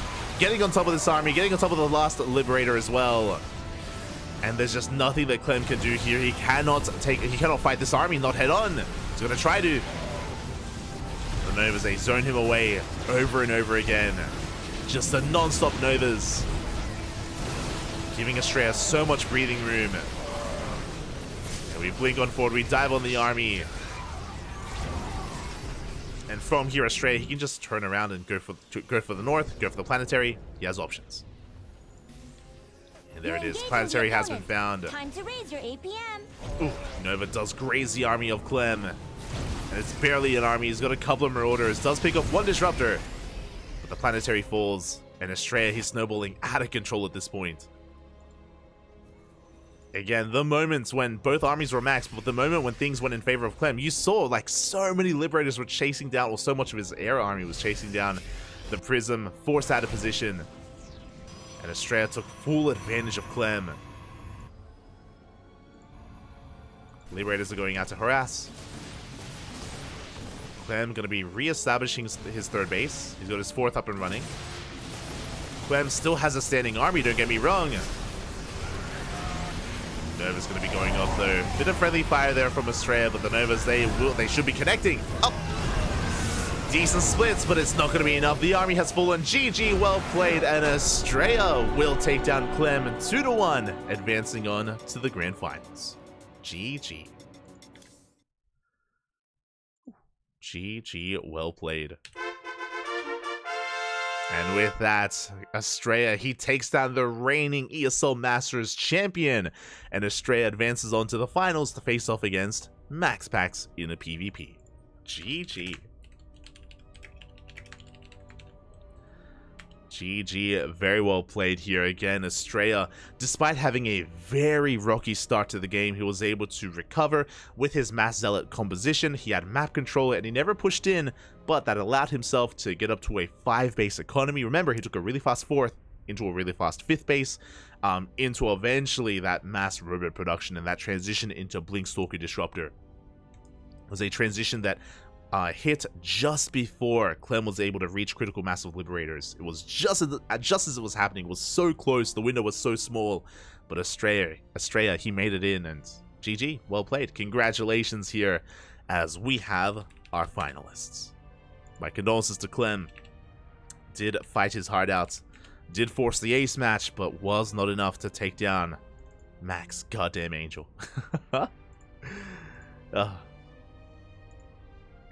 Again, Estrella showed Clem what freedom really was all about. And with that, we're getting into our grand finals. Vetoes are underway, and predictions will soon be open to determine who does take the entire tournament. Who will take it? Will it be the European Protoss in MaxPax or the American Protoss in Estrella? One way or the other, a Protoss will come out victorious. Up to you to decide who. And it's going to be an interesting one just because this isn't just a PvP, this is a MaxPax versus Protoss. And we all know that MaxPax has a very unique playstyle in PvP. Very economic, very greedy, and very much so he invites all-ins and he just shuts them down time and time again. But Estrella, you know, he's from a different land, he's from the Americas, and he might be able to whip out some all-ins that maybe MaxPax isn't too familiar with or maybe lure him into a false sense of security. I'm very curious. I don't think this is cut and dry. I don't think this is going to be a 3-0. I don't think it's going to be a 3-0 in either direction. I'm expecting a more back and forth. Now, there's a lot of hype behind Estrella right now. There's a lot of hype behind him. Don't get me wrong. MaxPax, though, is still one of the best Protoss in the world, though. That's the thing here. He still has a lot of prowess, a lot of respect to the name of MaxPax. Ooh. So, MaxPax coming in as the favored player. Estrella coming in as the underdog. And we're going to be going on a short break. We're going to be going on a short break here. When we return, we'll have the grand finals and we will have predictions. So keep an eye out for that. We'll be back in a couple of minutes. Take this moment to hydrate a Hydra, stretch your roaches, massage your marines, drain your disruptors, marinate your marauders, and we'll be back in a couple of minutes with the finals. See you soon.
And welcome back, everyone. Welcome back. Hope you enjoyed that brutal OST as we have returned with the Grand Finals. The Grand Finals of ESL Open Cup number 208 Americas. It all ends here. We've had a lot of amazing players rock up here. We've had players like Hero, Dark, Clem, Nightmare, Solar, and they've all fallen by the wayside before these two mighty Protoss players. And if you're in the chat, predictions are open. If you're in the Twitch chat, I should say. Predictions are open. Place your bets on how you believe this series will unfold. Best of luck. Will it go the way of the European Protoss or the American Protoss? As we are loading on in and spawning in the top right-hand corner of side Delta, we have our Danish Protoss player, the red Protoss representing Storm Gaming. It is MaxPax. And spawning in the bottom right-hand corner, we have his opponent. We have the American Protoss, the blue Protoss player representing Match Arena Esports. It is Estrella. Here we go. The PvPs are here. The best of 5 is here as well. As a reminder, going to be a best of 5 Grand Finals. We have at least 3 games ahead of us, and I'm hoping for more. I'm hoping for a back and forth, as Estrella is going for a gate expand. So is MaxPax. Now, this is very standard as well. Estrella even opening up gasless here. Very greedy, very economic by Estrella. And I'm curious if MaxPax takes the bait. Again, the reason why this expansion is so early, because it was a gasless opener. This is as greedy as you can get outside of going for a straight up Nexus first, which is illegal in PvP. I mean, this opener as well is pretty illegal. So MaxPax is going to find himself in a position that he doesn't usually find himself in, and that's going to be behind economically. Behind with his expansion timing. So, yeah, nice cheeky opener here from Estrella. Now, this is something you can get away with specifically on side Delta. The reason why I say this is because there is a ramp leading into the natural. This is not a feature that is actually common in the rest of the maps outside of Radisson Station. It's 2 maps, Radisson Station and side Delta, that have ramps leading into the natural, which gives you an added bonus or an added defender's advantage. We have a point of elevation, we have a choke point as well. It is that much easier to defend. Estrella following this up with a proxy Stargate? Oh my god, yeah, gases are well underway. Cybercore is done. So we have a very greedy economic opener followed by a proxy Stargate. Estrella really keeping MaxPax on his toes. And MaxPax, he does see that the pylon is missing. That's important. With this probe scout, he does confirm that the pylon should be here, and it's not. So he knows that something is wrong. Now, for all MaxPax knows it's a fake proxy pylon, there's a pylon out there just to throw him off. There's no big tell that there's a committed proxy out on the map. Again, this should be oracles. Should be oracles, but we'll see if we go in a different direction. As the Eps are moving out, oh, we do come across the pylon! We do manage to scout just barely the proxy of Estrella. MaxPax, he sees, he's aware, he's getting in position. There we go, we have a defensive Void Ray on the way, being chronoed as we speak. And Estrella, oh sorry, my apologies. I don't know why I thought it was the Stargate. I think I saw MaxPax start the Stargate. Sorry, proxy go. Look, we've been casting StarCraft all day. But I think I saw the Stargate on the way, but it was from MaxPax, not Estrella. So just a proxy gateway instead. Regardless, has been scouted. Outside of that, everything is applicable. Has been scouted. We are committing, just warping in a wave of stalkers. But I don't think Estrella is really going to force the issue here. He's still focusing on his economy back at home, but he is forcing an overreaction. Second shield battery on the way. I would love to see Estrella take a fast third. We'll see though. He's going for a Twilight Council, going to be going for Blink. Be going for Blink instead. And it's still just reinforcing with these Stalkers, just keeping MaxPax pinned back at home. As I say that, MaxPax is moving out with his Oracle. And what do we have at home to defend? We have a shield battery in the main base. We have nothing in the natural, looking a little bit exposed. I am a little bit concerned here for Estrella. He is aware of the Stargate opener. He should be aware that an Oracle could be coming across the map, and thankfully for Estrella, it goes into the main. But now it goes into the natural, and we don't have anything here. Stalkers being morphed in, and we do get 3-4 probe kills. Oh god. Already a good amount of damage. At the same time, MaxPax, he breaks free, shuts down the proxy. Proxy has been shut down. Estrella trades well, picks up a Stalker. Not a bad pick off here from Estrella. But for the most part, MaxPax is in control, despite the faster expansion. Oh, MaxPax, he picks off a couple of units here. He does pick off a good amount of probes. MaxPax does have an economic advantage. And now he's pushing. MaxPax is pushing through the center of the map, working on his own Twilight Council behind this. It's not all in by any means, but he is just asserting himself here on the map. Estrella taking defensive position here back at home. No shield battery, bear that in mind. We have that Oracle, of course, lying in wait to go into the main. The Archestis Pylon! Up!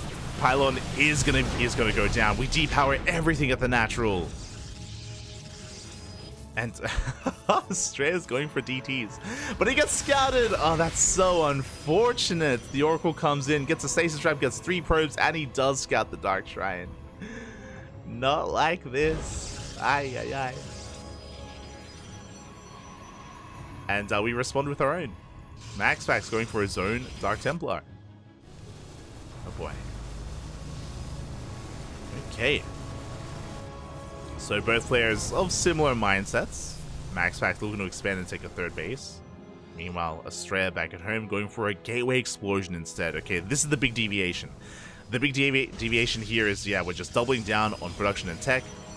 MaxPax should have the faster 3rd overall. These gateways are finishing. Dark Shrine was cancelled because it got scouted. Makes plenty of sense. The Oracle finally goes down due to those Blink Stalkers. There we go. Estrella is expanding, taking his 3rd. Likewise, so is MaxPax here at the linear base location.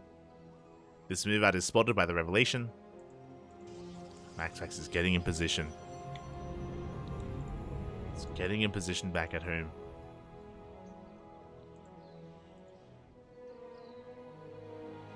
Estrella has arrived, and hey, he's looking for a cancel.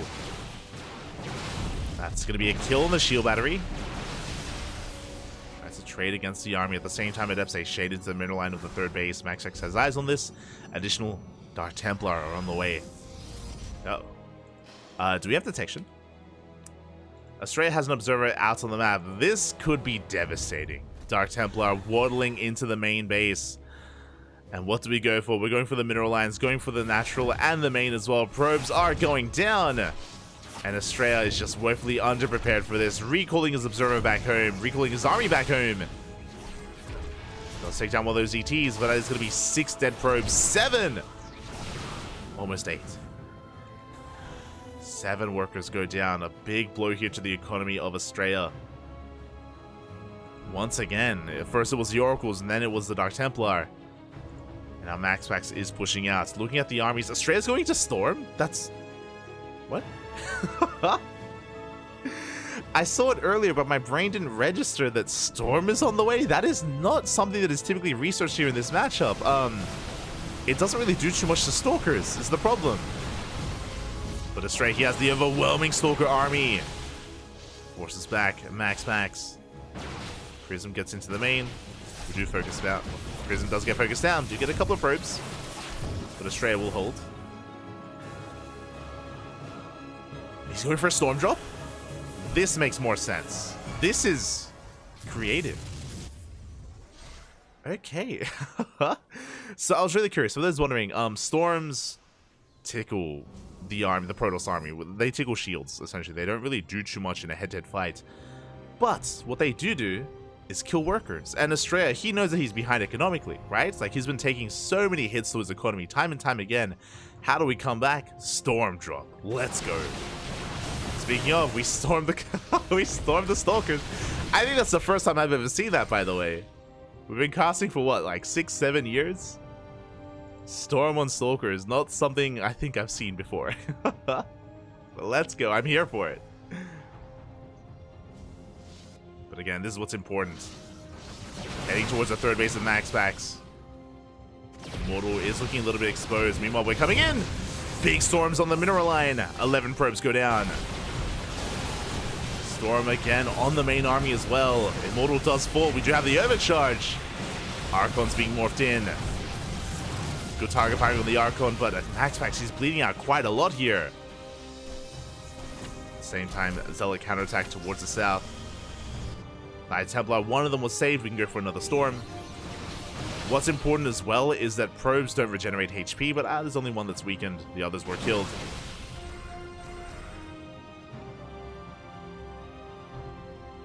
The Prism is turning back around. We have to be very careful with... Okay, we go. Very careful with the Prism. The Void Ray does come across it. Prism's going to be going down, and oh, that's an expensive loss for Estrella. At the same time, Stalkers, they do push in. Estrella does have the Stalker lead. He's down to those upgrades, but +1 is finishing up just now in the middle of this fight. Estrella forcing back MaxPax. What does MaxPax have? A better economy. He has a 4th base up and running. Estrella, his 4th, is still getting off its feet. The Dark Templars, they come back once again. They take down the cannon. The DT harass just does not stop. Stalkers, they catch a Void Ray, which is nice. The Dark Templar, they're wreaking havoc, and they get 3 more probe kills. Good snipe on the Prism. But again, it's doing a great job of just keeping the attention of Estrella back at home. Looking at the armies here, Estrella is up in army supplies, got the massive amount of Stalkers, 27 Stalkers to the 18 Stalkers of MaxPax. We're pushing in. No shield battery. Uh-oh, no shield battery, no overcharge. MaxPax not ready for a defense here. The Zealots are helping though. They're doing so well here, just soaking some of these hits, soaking some of these shots. We dive on the Immortal does go down. Yeah, MaxPax, sorry, Estrella overextending. Let's have to pull back. Yeah, Blink on the way for those Dark Templar. They've already achieved so much here for MaxPax, and they're going to achieve even more.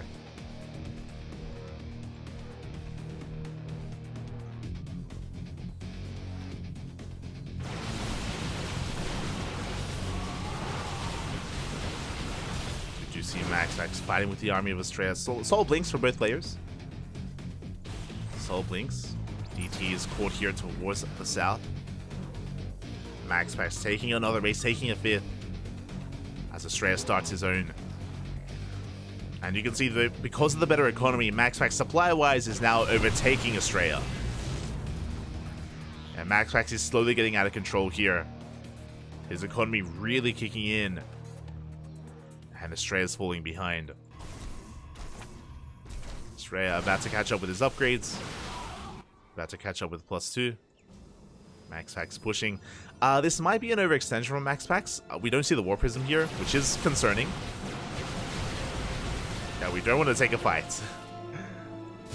But really it was a distraction because a massive Zealot counterattack here gets on top of that mineral line. We get 3 probe kills. Zealots on the right hand side as well. MaxPax pulling Estrella apart. It's going to be a cancel on the 4th. Sorry, cancel on the 5th. And we may get a kill on the 3rd. Yeah, the Nexus is going to go down.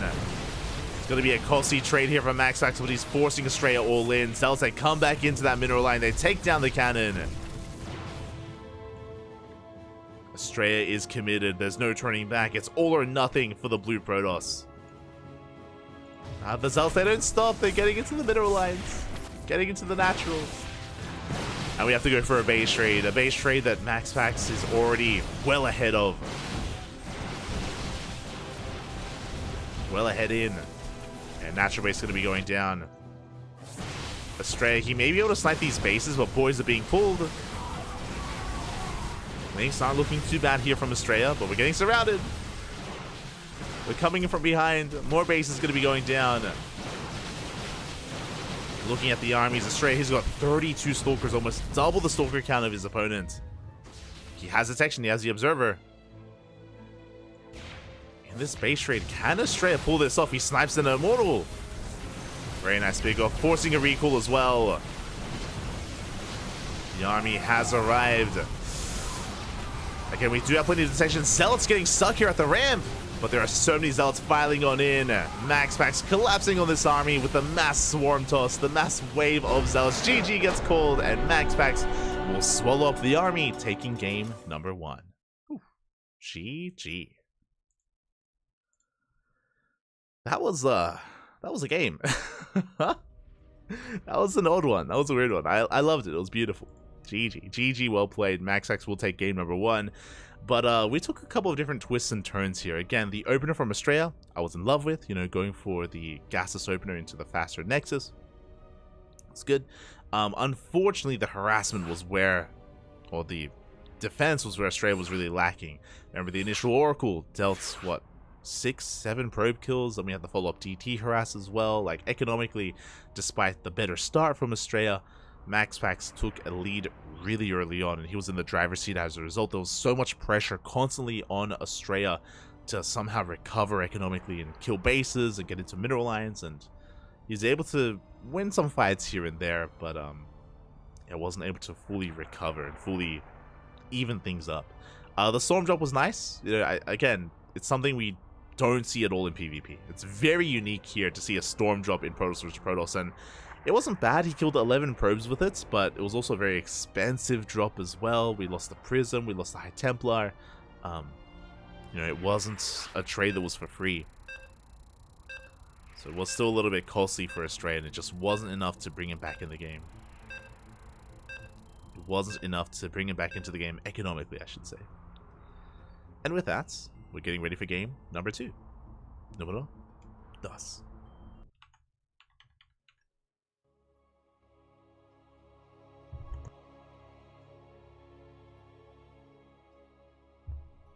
Here we go.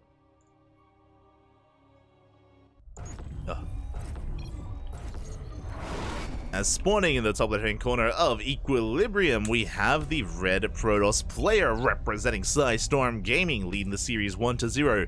The best Protoss in all of Europa. It is MaxPax. And spawning in the bottom right-hand corner, we have his opponent. We have the American Protoss player, the blue Protoss representing Maturino Esports, looking to fight back, looking to make a series out of this. It is Australia. And hello there. So Australia, he's going for his first gateway proxy. He proxies his first pylon and his first gateway in a really interesting position. I am very curious here with how we piece this all together. So we're proxying our first couple of units here outside the goal base. I'm still not convinced that we're going for a one base all in. That's what I'm really curious about. I'm curious if we like proxy the cyber core and then go for like the expand here at the gold. Like okay, it's gonna be a 2-gate opener. Okay, 2-gate opener out of Australia, going for a probe scout across the map. Meanwhile, MaxPax, he comes in as well. And he does notice the missing gateways, both in the main and the natural. Something is wrong, something is up. MaxPax going for his own gate expand on the low ground. Very economic opener here out of MaxPax. So MaxPax is going to be the defender, Australia the aggressor. As MaxPax, he checks the gold. Sees that it hasn't been taken, but will he come across the proxy? It's so close, it's so nearby. Oh my god, he barely won't. He barely does not see what's going on. He may just assume that it's again a proxy across the map or his own gold has been taken. MaxPax coming in for a rescout. Once again, checking the goal base for a second time. Still not fully convinced as to what is happening. And it is going to be double Zelda. And yeah, it does look like Australia wants to expand here. He wants to take the gold. Which makes sense based on the placement of these buildings. Or does he want to fake out the gold? He does force a pylon. Stalkers are on the way. First, the second probe is getting across the map, going for a proxy pylon at the third base location of MaxPax. And how is this all piecing together here? Let's go. Stalkers are moving out. What does MaxPax have to defend? He's about to have a second Stalker, shield battery as well. Soon to be an overcharge with the completion of that Nexus. And we're going for a proxy third gate. Okay, it's going to be 3 gateways here from Australia. It's going to be a one base all in. There we go. Because did I say 3 gateways? It's going to be a 4 gate. It's going to be a 4 gate one base all in out of Australia. It looks like the 2 gateways have been spotted by MaxPax. He's aware of what's going on. But Australia can still snowball out of control. He still hasn't lost anything yet. MaxPax is piecing this together though. MaxPax does see both gateways. He hasn't seen much else. He's checking his own gold. Ooh, MaxPax not going for a Stargate. Interesting. Going for a third gateway of his own. It's going to be Stalker versus Stalker. No Void Rays. No Immortals. No Blink either. So it's going to be some really, really tense micro between both these players. Now, Australia. I keep wanting to say Max Angel. Whenever I start saying MaxPax, my brain is like, I'm not talking about Australia. But Australia is all in here with purely vanilla Stalkers, no Blink. He will have the better production and the higher Stalker count. But over time, MaxPax will get into Immortal production. We have a Robo on the way. We have, of course, Shield Batteries and Overcharge. Defender's advantage. We dive on top of the Stalkers. We get one. One Stalker goes down. We trade 1 for 1 in the end. 1 for 2 even. My apologies. 2 Stalkers went down for Australia. That is not a good start. Oof. Overcharge is popped though. We have a backup pylon, a 3rd Shield Battery on the way. These Shield Batteries looking a little bit exposed. We're going to be able to shut them down. Again, there's no blink, so Sentries and Force Fields are going to be key here. There it is. We zone away the army. 2nd Shield Battery goes down. And we can go for the army, or we can go for the... we can go for the gateway. 1 Stalker gets picked up. Every Stalker is so precious here for Australia. For both players. And we dive on top of the army. 2 more Stalkers go down. They get picked up. And Astray, he's snowballing out of control. He breaks through into the natural base. Gets on top of the army. There's 2 Stalkers left. Soon to be 1 and soon to be none, as Astray has far too much to deal with. The Immortal does arrive though. Astray, he was getting damaged on, but the Immortal does shoo this back. And we take control of the natural. MaxPax, he is surviving. Good force field. We cut the army in half. Very nice force field there from Astray. Catches 2 of those Stalkers. Big pickups. And behind this, very crisp micro here, taking down the gateway. Taking down the Zealots. But that Immortal is something we have to respect. Overcharge is available once again. Enough time has passed. Now, for a second time, this Shield Battery... sorry, this Force Field, this Sentry is so important for Australia. Just be very careful with how he places it. Doesn't want to lose that Sentry. Again, the longer this goes on, the better it is for MaxPax. And now he has 2 Immortals. Even if he fights 1 Immortal at a time, it's going to be such a difficult ask here for Australia. He's losing momentum. Good force field. He does slice up those Immortals, but the Overcharge is popped. The Immortal is saved. The Prism has arrived. We juggle it. We keep it alive as well, and there's just no way for Australia to deal with this. The juggling is too good. The Overcharge is too good. And MaxPax, he's held. He has held at this point. We have Adepts trying to shade in, and that's another good way to come back here if we get into the mineral line. Adepts that make their way towards the main base. Cybercore taking a lot of hits. We can one-shot probes. But there it is. GG gets called. It's not going to be enough. MaxPax has held, and MaxPax takes a 2-0 lead. GG. Whew. GG, well played.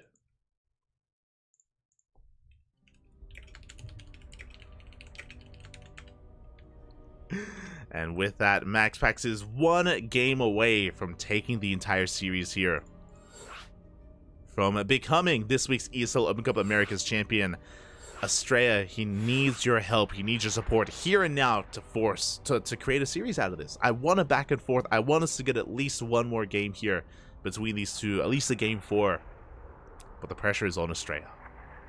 It is on.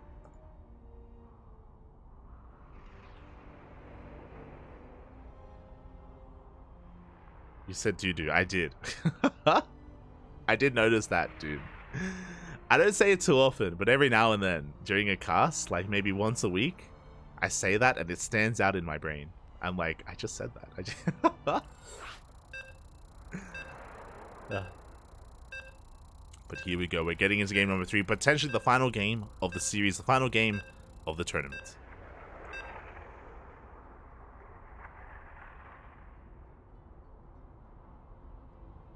Here we go.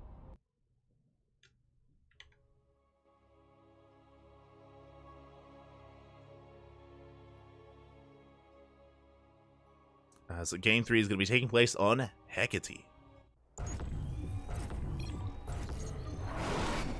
And spawning in the bottom left-hand corner of Hecate, we have our Danish Protoss player, the best Protoss in all of Europe, representing Sidestorm Gaming. 1 more game is all he needs to clean this up and to claim his win here to become this week's ESL Open Cup Americas champion. It is MaxPax. And spawning in the top right-hand corner, once again going for a proxy in the center of the map, we have the American Protoss player, the blue Protoss representing Match Arena Esports. The pressure is on. He needs your help. He needs your support in the chat to make a series out of this. He needs you. It is Australia. Here we go. As once again, a proxy gateway, proxy 2-gate here out of Australia is what I'm assuming. Very similar to the previous game. We'll see if that's going to be the case. As MaxPax is coming in for a scout.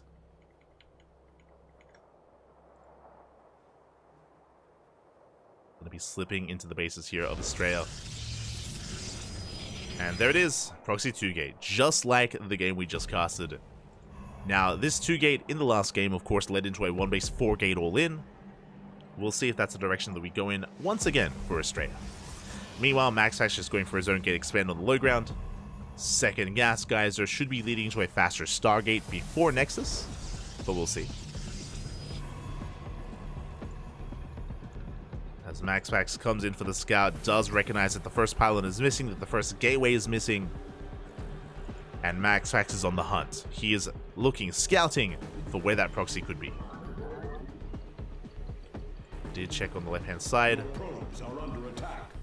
Did check just barely here on the right as well. Initial zealots are on the way for MaxPax, just a safety zealot here. Australia just being as annoying as possible. Here come those stalkers. 2 stalkers at a time. We can see MaxPax immediately responding with not a Stargate for Void Rays, but a Robo for Immortals. So very fast immortal production. MaxPax going for a shield battery in the main. Oh my god, which means he believes it could even be a proxy Robo, which is true. It could be a proxy Robo from Australia. So MaxPax is getting ready to defend against potentially Prism into the main. So MaxPax taking this very seriously. As we can see though, Australia's expanding. And MaxPax will soon realize that he has been duped. He has been bamboozled. As Australia is not all in. Is just expanding. Which is what I expected to see on Alcyone, to be honest. Sorry, on Equilibrium. That's why I was expecting Australia to take the gold. But yeah, Australia makes it look like an all-in. He forces MaxPax to overreact. And now the turns have tabled.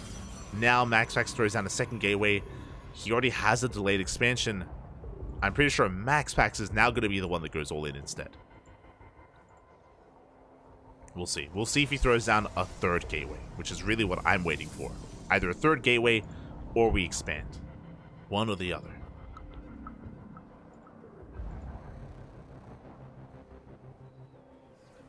There it is. We have expanded. Okay. It is a late expansion here from MaxPax, but an expansion nonetheless. Ooh, we are going to be easing into this. And again, Australia has successfully kind of tricked MaxPax into believing he was being all in when really it was just 2-gate into an expand. Let's go. Defensive Robos on the way for our own defensive Immortals. Australia's in a pretty good position. He's in a pretty damn good position here from this point. But MaxPax is going to be the aggressor. As I mentioned before, because of the faster Immortal, because of the second gateway as well, we have to be assertive. Prism is on the way. MaxPax is going to be pushing. Now, this push I don't think is designed to kill Australia, but designed to trade and ideally recover. Just make off of how late this expansion is. Stalkers are on the way. Australia, he is looking for any kind of stray units in the center of the map. Uh-oh, he's going to be bypassing the army. We have like a pseudo base trade. Australia is going to be slipping into the natural. MaxPax, he turns around. He's racing back home, realizing that he is vulnerable here. And Australia, he just walks into the natural base. Probe's going to be going down left and right. For soon to be 5 dead workers. At the same time, MaxPax is across the map with his Immortal. Stalker goes down. And MaxPax, he's in a lot of trouble. Oh. Stalker's taking a lot of hits. MaxPax going into the main base. We do have a recall back home. MaxPax taking advantage of the high ground, but we have a defensive Immortal. Australia, he is perfectly fine. And Australia's in a beautiful position here. He was able to cripple the economy of MaxPax to get a better economic opener himself with a faster expansion. He has his own Immortals, soon to be his own Warp Prism. The only thing MaxPax has going his way is a faster Twilight Council for a faster Blink, or a Dark Triumph. But outside of that, I'm worried for MaxPax. Let's go. Strad going for his own Prism drop. Oh, does run into the Warp Prism of his opponent. They do come across each other. You can see MaxX moving out with the Stalkers, hoping to try to catch that Warp Prism. Proxy gateways have been found. And the question becomes, from here, does Estrella go for a 2-base all-in, or do we just take a third? Where are we taking this?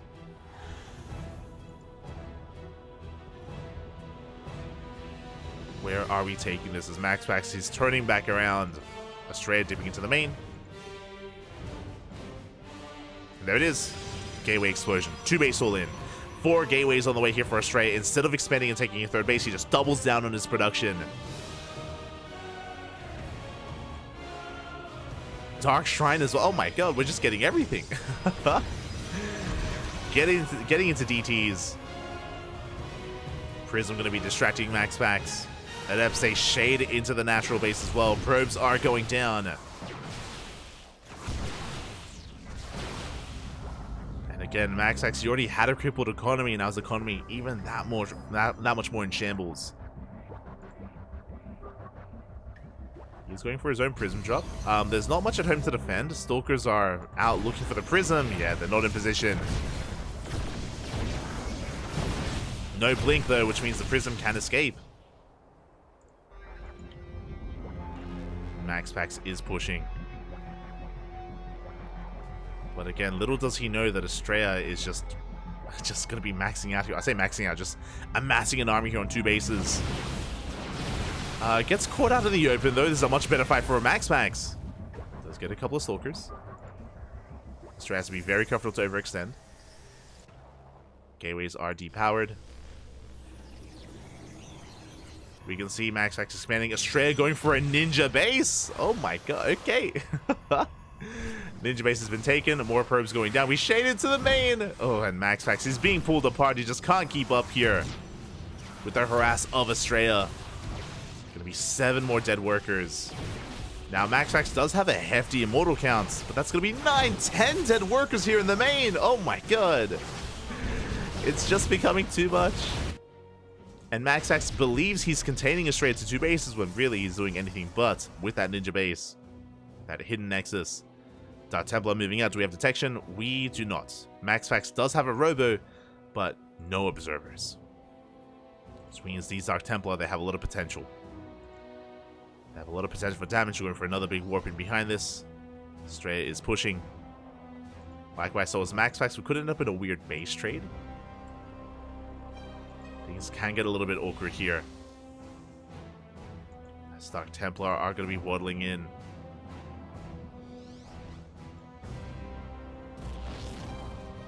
We catch a couple of units out on the map.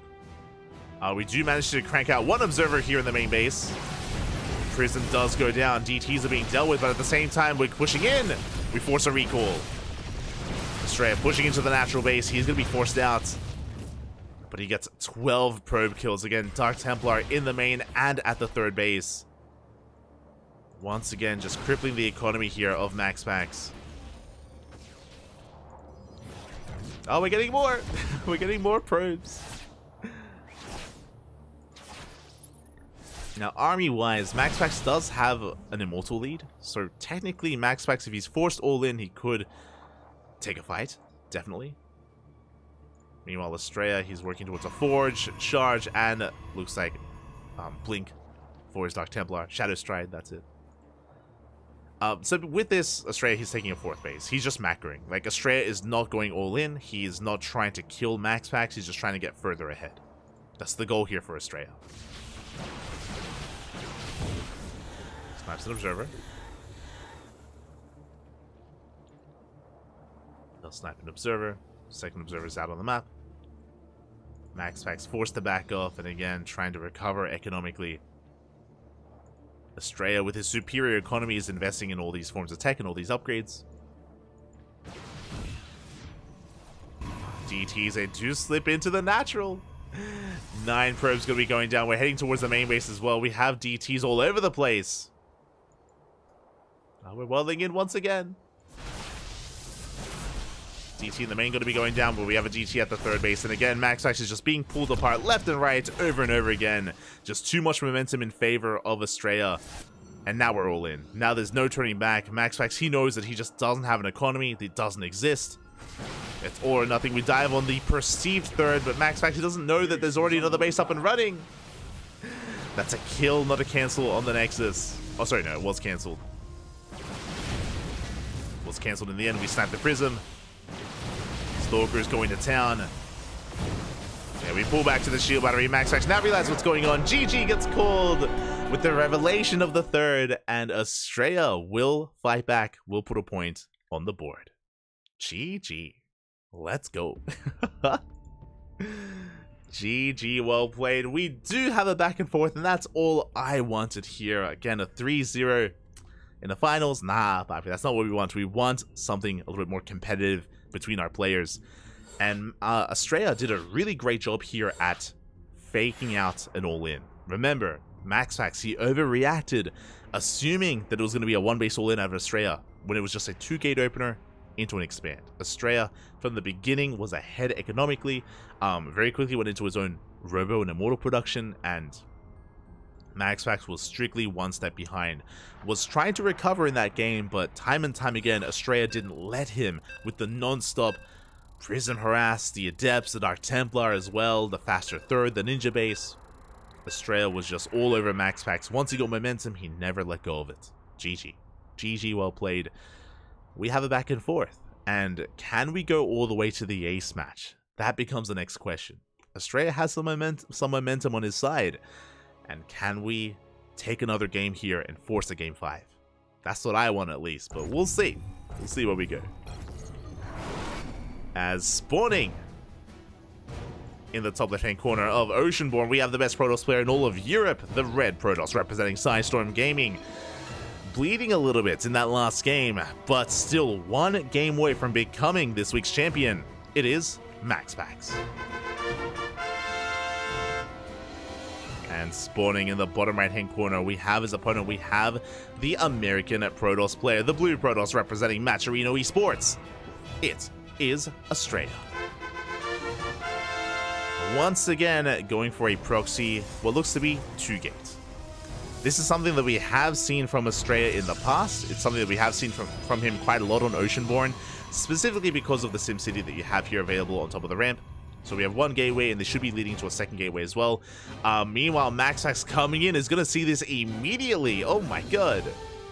Does get eyes on the proxy gateway. Is aware. The question becomes, how will MaxPax react? The last time we saw a proxy 2-gate, he, again, delayed his expansion, went for a Robo, when really Estrella was just expanding behind it. So we'll see how both players adapt. Does Estrella actually go all in this time? Does he take in a different direction? Or does he expand? Where are we going? Estrella dips into the main. Getting a scout on what's going on here. We do have a 2-gate opener from MaxPax. 2-gate opener into the Cybercore. Likewise, Estrella going for the same opener as well. 2 gateways. Cybercore back at home. Oh, and it looks like we're going to have a battle here in the center of the map. Can MaxPax shut down this proxy? Can he get on top of this pylon? Already sustaining a little bit of damage. That is something that Estrella has to be wary of. Oh, we're going for the gas steal. Let's go. Gas has been stolen. Estrella stuck on only a single gas geyser. This is actually pretty impactful. MaxPax even going for a proxy pylon in the base of Estrella. Uh-oh. Meanwhile, Estrella going double zealot into double stalker. And unfortunately, he needs a unit back at home to kill this gas geyser to actually take the second gas. Estrella going to be stuck with a subpar economy. Stalker's getting damage done. Estrella coming in. He does get a couple of hits in. Does zone away MaxPax. MaxPax trying to dance here with the units of Estrella. That pylon under threat by the probe. Oh. Looks like Estrella does hit first, but we trade 1 for 1. An even trade between our players. And Estrella, he's being forced back. I'm loving the use of the tall grass there. And we can trade. Oh, almost trading 1-for-1 once again. Zealot coming in clutch. This one probe is actually doing a lot of damage to this pylon. Meanwhile, the Zealot as well, chipping away at the Cybercore. It's getting so low. Can we get it? Oh my god. It's getting so incredibly low. Meanwhile, the Stalkers, they are just dancing with each other. Another Stalker goes down for Max. Estrella, not a bad pickoff here. Getting another 2 Stalkers before backing off. And very clutch micro here between these players. That pylon, we need to deal with the probe. Oh my god, we got it. There we go. Not like this. The Cybercore getting very low here. Can we deny Warp Gate? That would be a huge pickoff. Probe goes down. The pylon is saved. Estrella is expanding. Estrella is transitioning. Meanwhile, MaxPax going for a Robo Opener and a 3rd Gateway. This looks like a 1-base all-in out of MaxPax. So suddenly the turns are going to table and Estrella's going to be the defender. Now, what's scary about this kind of dynamic, with MaxPax going for a 3rd Gateway into Prism and going all in, is that Estrella's production is in the middle of the map. If Estrella loses control of this double gateway, then he's going to be in a world of hurt. He will have very limited warp ins. This is all his production, essentially. Like, Estrella cannot lose this position. We have a pylon here in the main. Likewise, we warp it into the main base. MaxPax finally making use of this pylon. And there's nothing at him to defend. There's nothing here for Estrella. Probes are falling left and right. The Stalkers are busy dancing in the center of the map. Boys are being pulled, but that's already 5, 6 dead workers. 7, soon to be 8. Ay. Not like this. We're going for the Stalker even. There it is. 8 probes going down. Can we get 9? We barely can. Oh, again, this proxy pylon crippling Estrella, and because he had to recall, he loses control of the center of the map. This pylon goes down, the gateways are depowered, and what does Estrella have for production? Nothing. He has 1 robot. He can make 1 immortal at a time. He has 0 active gateways. Estrella, he has lost control of this game, he's lost control of this map, and MaxPax is looking to clean it up. He's looking to become this week's ESL Open Cup Americas champion. He's going to be knocking down this front wall. We have a shield battery, we have cannons, we have an overcharge, but on its own, it is not going to be enough. We have a couple of Stalkers coming in for Estrella. We have the immortal. A couple of boys were pulled, but again, it's a numbers game, and there is just nothing to stop at MaxPax. GG gets called, and congratulations, as MaxPax will take the 3-1, becoming this week's ESL Open Cup 208 Americas champion. GG, the first champion of Americas for 2024. GG, well played. Very well played here. Again, the first ESL Open Cup Americas of the year. And it is going in favor of MaxPax. But a big shout out to Estrella. Did make him work for it. Did have a very quirky PvP and was able to take a game, but was not able to force the ace match, was not able to take it himself, and yeah, MaxPax just looking a little bit too dominant here today. Very well done.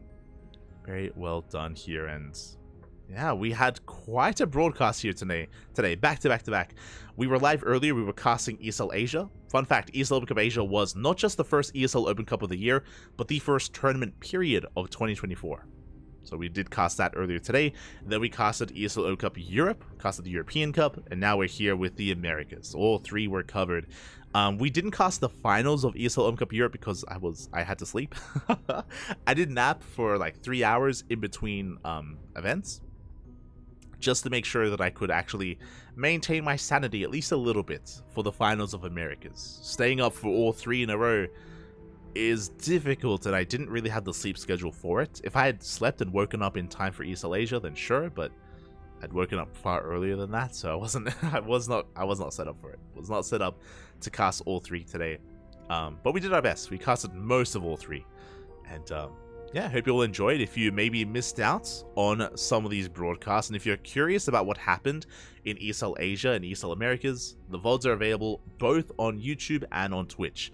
When it comes to our YouTube VODs, they're available under the live stream section, because we have been live streaming on both platforms, and they are available there if you're interested. Otherwise, GG. Hope everyone had a great time. Hope everyone enjoyed themselves. We got a lot of support today. We got like 40 or 50 gifted subs during the Asia and Europe broadcast. So thank you so much. Thank you so much for all the generosity. Thank you so much for all the gifted subs. That's why we actually reached our sub goal. You can see it just underneath the Patreon goal. I think we had like 80 subs and we went far over 120. So thank you so much for the support. We appreciate it, to the few generous people that did gift a lot of subs earlier. So thank you. And again, you know, if you're curious, if you want some more content, !YouTube in the chat. YouTube is where we upload on a daily basis. Plenty of content on our YouTube channel. Likewise, we're live on Twitch on a daily basis as well. We just wrapped up with the trifecta of ESL Open Cups, and we're going to be back tomorrow with our next broadcast. Tomorrow is going to be a bit of a replay cast. I believe tomorrow we're going to be going over some Home Story Cup replays from the round robin group stage. We already casted Group A of Home Story Cup, and Group B tomorrow should be Group C. I still have to like sift through the replays and figure out the order of the matches and all that stuff, but I'll get on it. And that's what we're going to be casting tomorrow on this channel. So if you missed out on Home Story Cup, which was at the start of December, about a month ago actually, almost exactly a month ago at this point, if you missed out on the Home Story Cup group stage, if you maybe only watched the playoff bracket, then we got you covered. You can catch up with us tomorrow on our channel. So we got you covered. Otherwise, thanks so much for watching. You can follow us everywhere else. It's not just Twitch and YouTube, but we have Twitter, we have Facebook, we have Instagram, we have Discord servers, we have the Mastodon, Blue Sky, all that stuff. ! Socials in the chat if you guys want links to our platforms. Otherwise, thank you so much. Again, tomorrow we're going to be live with Home Story Cup. A quick PSA: this week is the return of World Team League. If you're a fan of World Team League, we wrapped up the round robin group stage a couple of weeks ago, and starting this Friday is the playoffs. Friday, Saturday, and Sunday, we will crown the best team in StarCraft. World Team League Winter, WTL Winter. The playoffs are this weekend, all consolidated into 3 days, Friday, Saturday, and Sunday. So be a part of that. Mark your calendars. It's going to be an intense weekend of StarCraft. Otherwise, thank you so much for watching. Thank you so much for the support. Stick around. We're going to be giving another StarCraft streamer a raid. Not too sure who, but we'll find someone to raid. Give them some support. Otherwise, we'll see you guys tomorrow for some Home Story Cup action. Until then, hasta luego. Also, I'm going to get some veg. I'm going to get some sleep. Covering all 3 events is taxing, Bobby. It's taxing. So I'm going to go to bed for a solid like 8 hours. It's going to be beautiful. We're going to get enough sleep that we need and absolutely ruin our sleep schedule. It's going to be beautiful. It's going to be perfect. See you next time. Hasta luego. Ciao. Ciao. Hasta luego. Hasta luego.